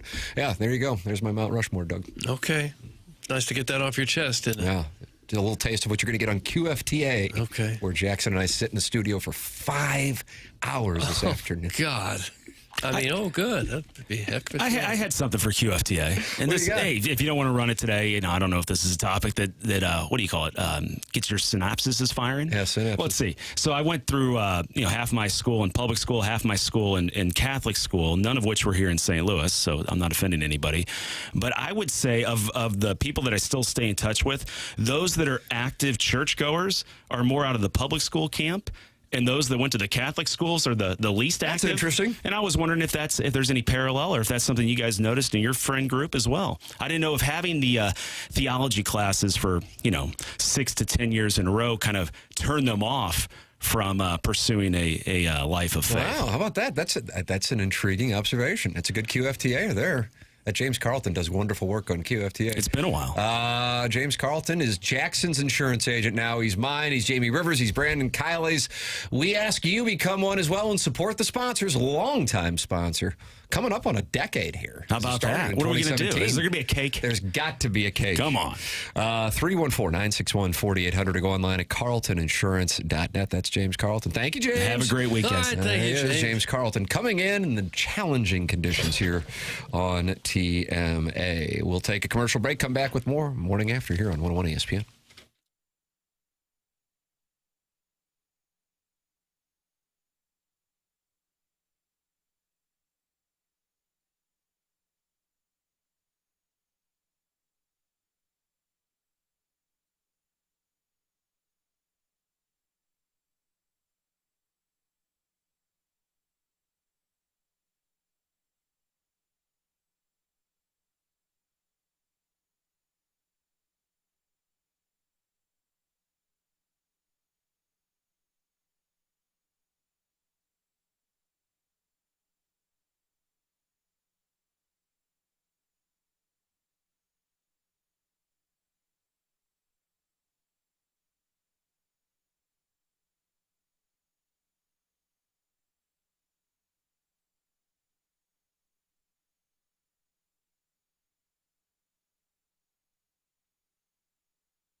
Welcome back to the Morning After, 101 ESPN. Tim McKernan, Doug Vaughn, Jackson Burkett with you here on the program.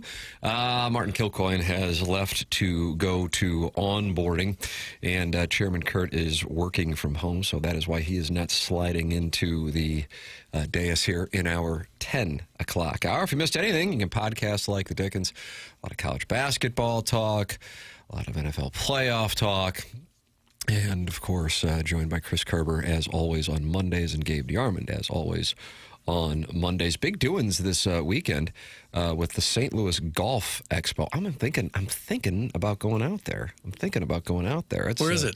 Big doings. You're probably saying, where is it? And then you're probably saying, when is it? Those are the two things that you're probably asking. Okay, yeah. And I'm going to tell you right now, my delay tactic is to not answer while I click open the bullet points. So that's to be fully transparent with the audience right now. It's this weekend, Doug, and you can go out there and take it all in at the St. Louis Golf Expo 2026. Here is where it is and when it is. SSM Health welcomes the St. Louis Golf Expo January 30th through February 1st at St. Charles Convention Center. Get bonus golf balls and pro tour tickets while they last, and that's presented by the Post-Dispatch. Test big brands with Pro-Am Golf. Enjoy the Sinclair Lincoln Long Putt, Trilogy Financial Simulator, and lessons by Elevate Golf. My guys at Elevate Golf at the Golf Expo, January 30th through February 1st in St. Charles. Thank you to 101 ESPN, Tito's Vodka, Sun Valley Golf Course, Yingling Flight, and the BMW Championship. Special tickets at stlgolfexpo.com. There it is. It's this weekend. Okay. St. Charles Convention Center. And that, if I'm not mistaken, that's right on 70, just a little bit west of the bridge, right? Just right across Jackson, Missouri. you're out it's there. on the south side of 70. Sounds right to me, man. Yeah, I think that's where it is. Sounds right to me. Shame on us for not getting out there more. Right. I'm out there. I'm out at Elevate on a regular basis. I might even go out there today. I just got a notification that they're open. So if somebody wants to see clubhead speed, well, it'll be on display. Okay. Would there be any golf courses open for someone who might want to play some winter snow golf? The text Cletus, because I would imagine. He can probably get out there. I imagine he'll be getting out there. Yeah. Let's see, Jackson. What do you got here that we haven't played that I'd like to play? What do you got? Josh Schertz, what's he got going on? Not to be complacent. Here you go. Get that open. My biggest job as a coach right now isn't the X's and O's. It's the mindset. It's the mentality. It's making sure that we don't lose our edge. It's making sure that I am overly over the top against any kind of complacency, any kind of relaxing, any kind of human nature. Because at this point, it's your, you're battling that and the ability to want to, decompress or play the score or think that things are a continuum. And so, I've been through it a few times at Lincoln Memorial. I think that was great experience in terms of, how to navigate it. And, and it's the same at this level. So we're our goal is to keep that edge. And it goes back to what we talk about always, the Kaizen, the obsession with improvement. We'll look at this game. There'll be a lot we did well. There'll be things to clean up. There will be. Not a lot, but things.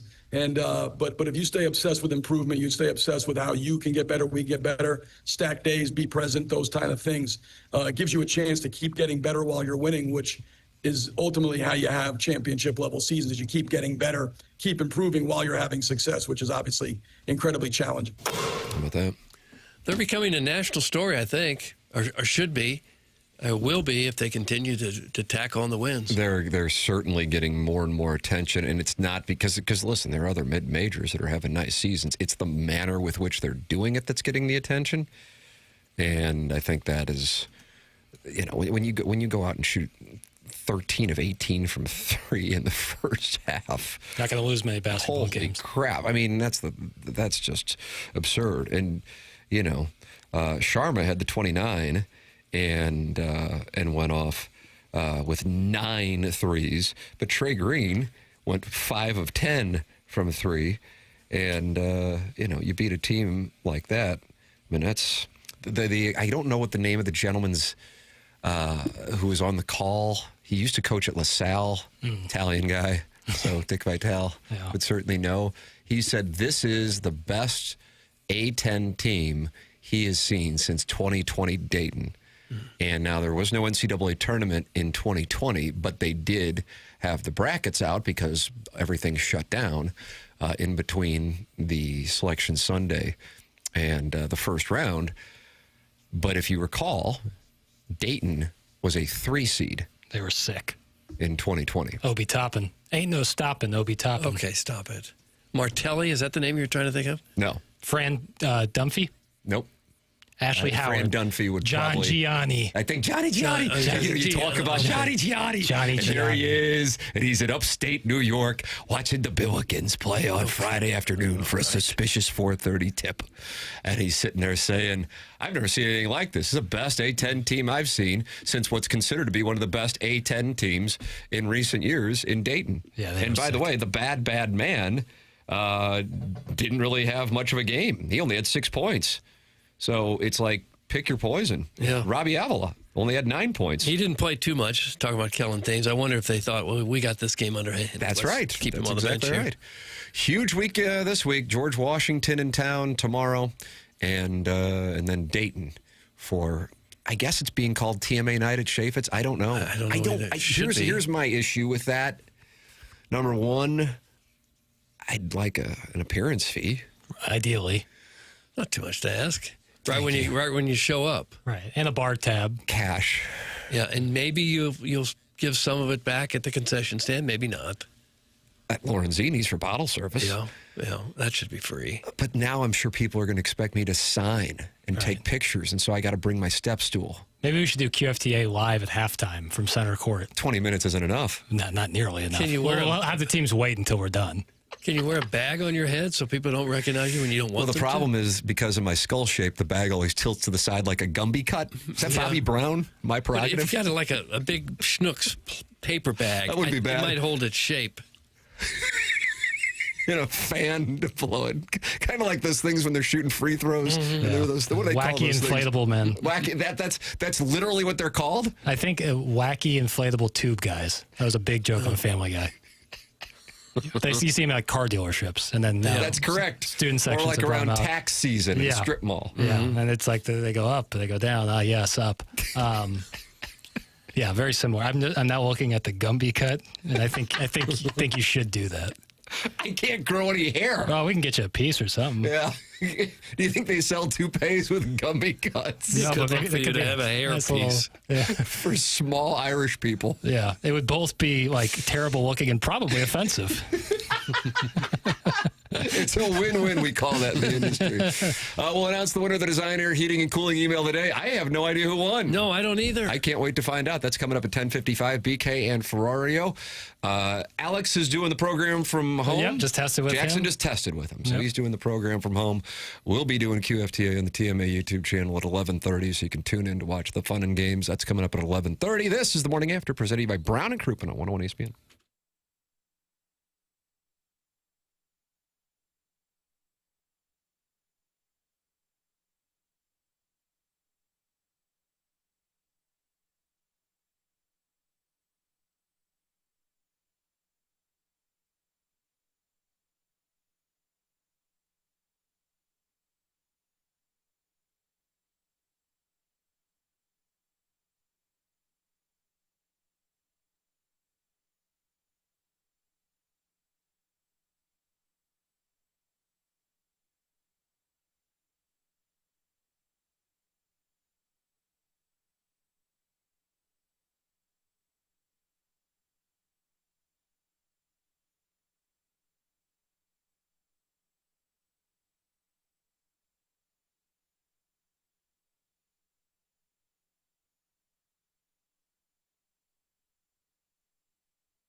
Jackson, is it another one of your remixes? Yeah, that's right. You're doing work in the studio, in the lab. Yeah, some days, you just find it. Especially when Doug's talking about pogs. Yeah. Listen to Marshall Mathers. It's made for a fine song.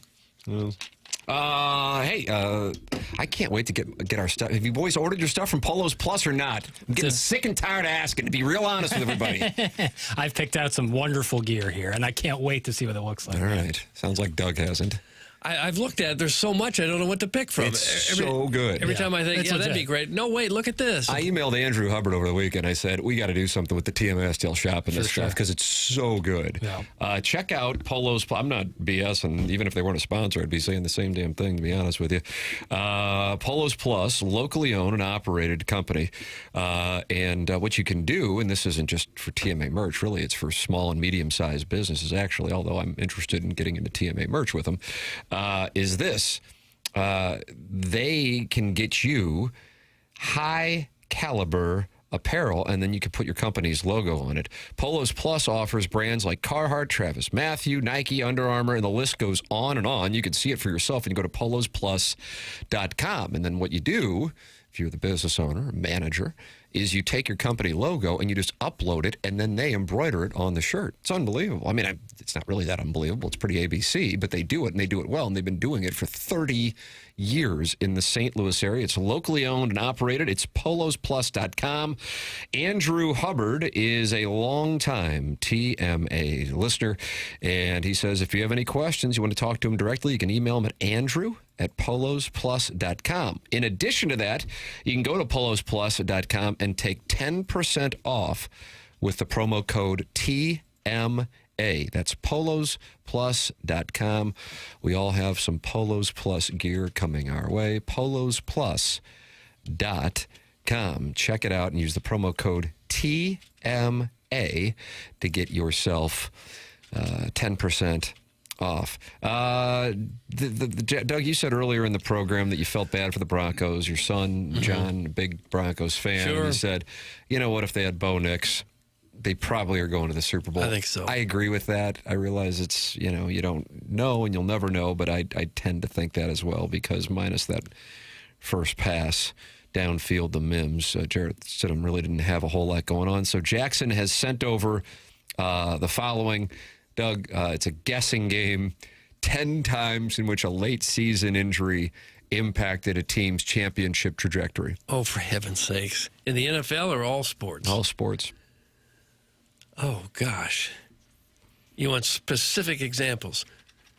I mean, I just want the names. When an injury has altered a team's postseason trajectory. Yeah, this is Devon Henderson's column.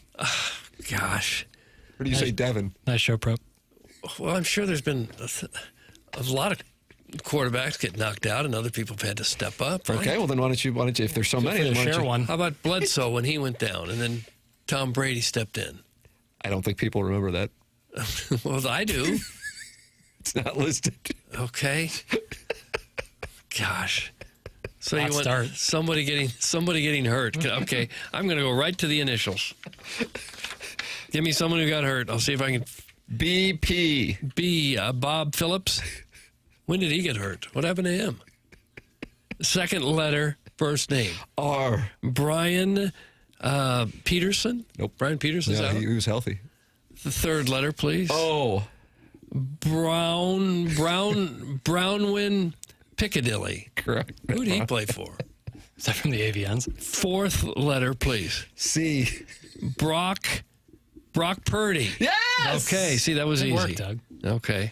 2022-2023 49ers. Purdy's improbable rookie season ended at the worst time with a UCL injury in the first quarter of the 2023 NFC Championship game against the Eagles, which the 49ers would lose 31-7. The Mr. Irrelevant pick, taken last in the 2022 NFL Draft, had fought his way up from the practice squad to take over starting duties that season in Week 13 after Trey Lance and Jimmy Garoppolo suffered major injuries, and then he got hurt in the first quarter of the NFC Championship game. Josh Johnson was tabbed to finish the game, but suffered a concussion in the third quarter, which for a brief moment had Christian McCaffrey readying a helmet with a radio before Purdy returned, but he was unable to throw. So he had to simply hand the ball off. Okay. And those of us who are Missouri fans know all about that game plan. Yeah. I remember when something just like that happened, Fayetteville. going way back to probably the 60s, when I think both Johnny Unitas and Earl Morrow got hurt with the Colts, and they made a running back named Tom Maddie be the quarterback for How'd he do?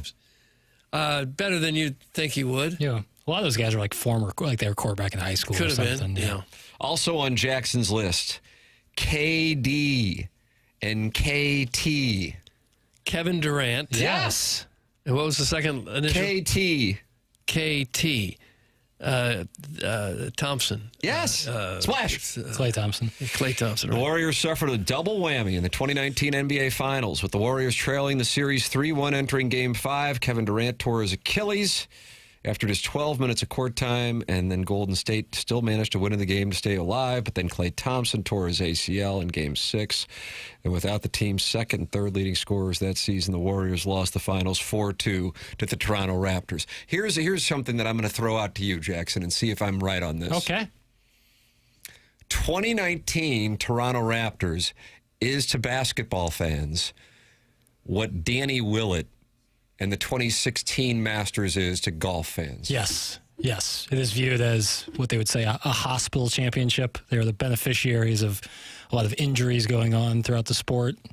I think, not to mention with the Warriors, but I think they had someone suffered an injury, maybe Giannis earlier in the playoffs. It was like a Kawhi Leonard is an unbelievable player kind of championship, but not necessarily respect to the cross all of basketball. I would say right or wrong. In basketball and football, mainly, the teams that go all the way are usually ones that stayed healthy with their stars. Yeah. Look at the Blues in 2019, eh? Yeah. Health, especially, in basketball and football both. Like, you just got to be healthy. That's why, people get upset about the regular season. It's like, all that really matters is, are you healthy come, March and April? Because that's when it starts to really count. April and May, I should say. Doug, this one took place in college basketball in 1999/2000. Brother. Let's have initials. Kwame? KM. KM. Kirby McGuire. Nope. Keith Magnuson. Nope. Second letter, please. E. Ken Morrow. Nope. No. Kind of close, though. I am. Ken Morrow is like half of the first name. The third letter, please. Why? Kenyon Martin. Yes! Okay. Yeah, I remember it now. Cincinnati was ranked number 1 in the nation. He was the National Player of the Year, an eventual number 1 NBA draft pick by the Nets, but the big man broke his fibula in the Conference USA tournament. Against SLU. That's right. Billikens. Rah, rah, rah. They were dropped to a 2 seed, then lost in the second round of the tournament, 69-61 to Tulsa. And I think that's what launched Bill Self, if I'm not mistaken. I could be off on that. Was it? Could be. Timeline seems right. You were going to bring up Tyrese Halliburton in the 2025. Oh, yeah. Tyrese. Popped that Achilles right at the beginning Okay. of the What game about 7. Colt McCoy? Colt, sure. When did he get hurt? Pinched nerve in his throwing shoulder in the first quarter of the 2010 National Championship game against Alabama. Oh, okay. I don't remember that. What about Juju Watkins? Juju Smith-Schuster. Juju Watkins or Juju Smith-Schuster? Juju Watkins, USC Okay. basketball player. Okay. Sorry, I didn't remember it. Happened in the last year. Yeah. Got to do show prep, man. Still don't remember. I don't remember When I what went I had for breakfast. to that basketball writers awards where Dickie V spoke, it was awesome. Juju Watkins' grandmother was there to accept her award on her behalf, and she was delightful. Yeah? No, she was great. Could be a fun surprise guest. It could be. I'm not saying it will be. No. But it could be. Yeah. How is Vince Coleman not on this list? It's from the 314 Maybe and he many is. others. He's not. Oh. But Jim Rice in 1975 is.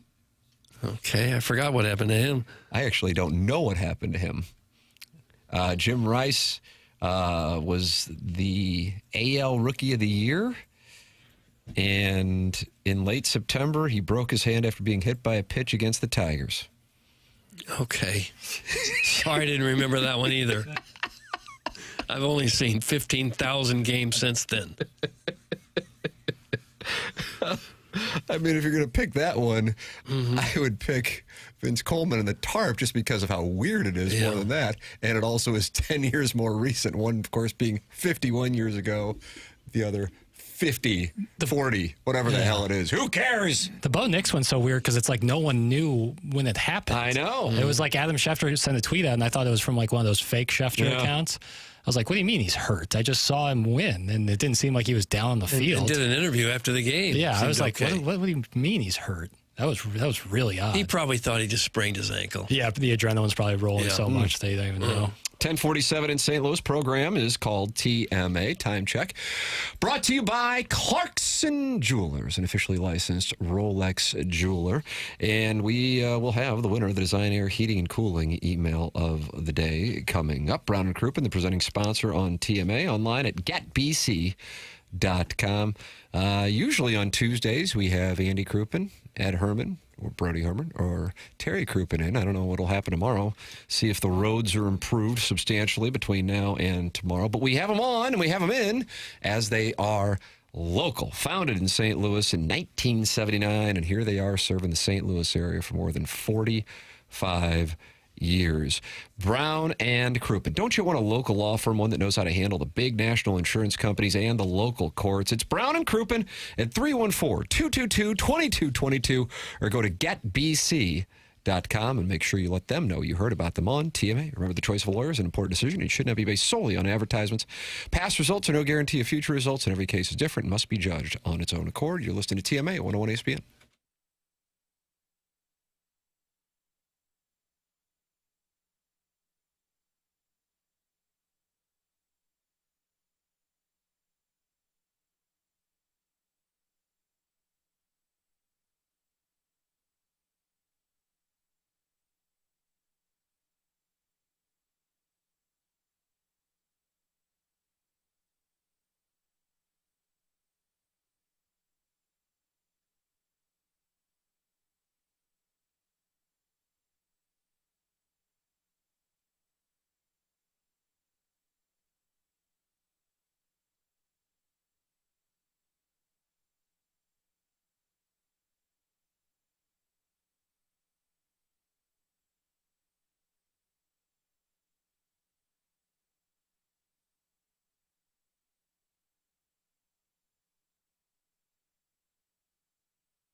Hey, this is Jackson with the Sports Center Update, brought to you by Saliga Heating and Cooling. Hey, Blues are back in action tomorrow, taking on the Dallas Stars. Pregame at 6, puck drop at 7, right here on 101 ESPN. That was another Sports Center Update, brought to you by Saliga Heating and Cooling, a Daikin heating and air conditioning dealer.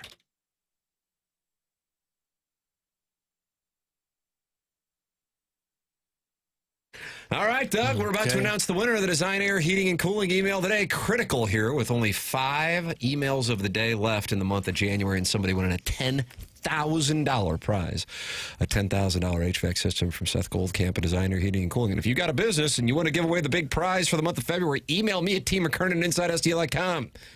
I mean, my goodness, Design Air has owned this program in the month of January. It's a smart business move, I'm just telling you. Yeah, T. McKernan at InsideSTL.com. Coming up about 35 minutes, Jackson and I'll be live on the TMA STL YouTube channel. If you're at home and want to participate in QFTA, T. McKernan at InsideSTL.com or just the TMA STL YouTube channel. TMA listeners, Appliance Discounters has an exclusive deal for you.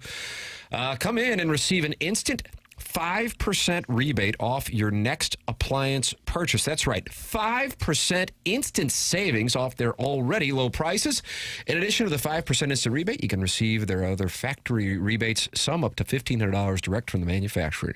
Now you know why they are called the Appliance Discounters. Huge savings, locally owned, next day delivery, 18 months interest-free financing, all from the #1 largest family-owned appliance retailer in St. Louis, with 7 area locations in Afton, Baldwin, Concord Plaza, Earth City, Maplewood, St. Charles, or shop online at theappliancediscounters.com. You can always go back and podcast, and if you're podcasting, it's brought to you by Jason Gosrow and Schaefer Door Company. When I got in my car early this morning, I said, I hope the car starts. I hope the garage door goes open. And yes, the garage door went open because I have had normal regular maintenance done on my garage door. When it gets really cold like this, that can be very hard on garage doors. If you've got any problem with yours, can't make it raise, can't get it to go down, you call Schaefer Door. I'm going to spell it, Schaefer.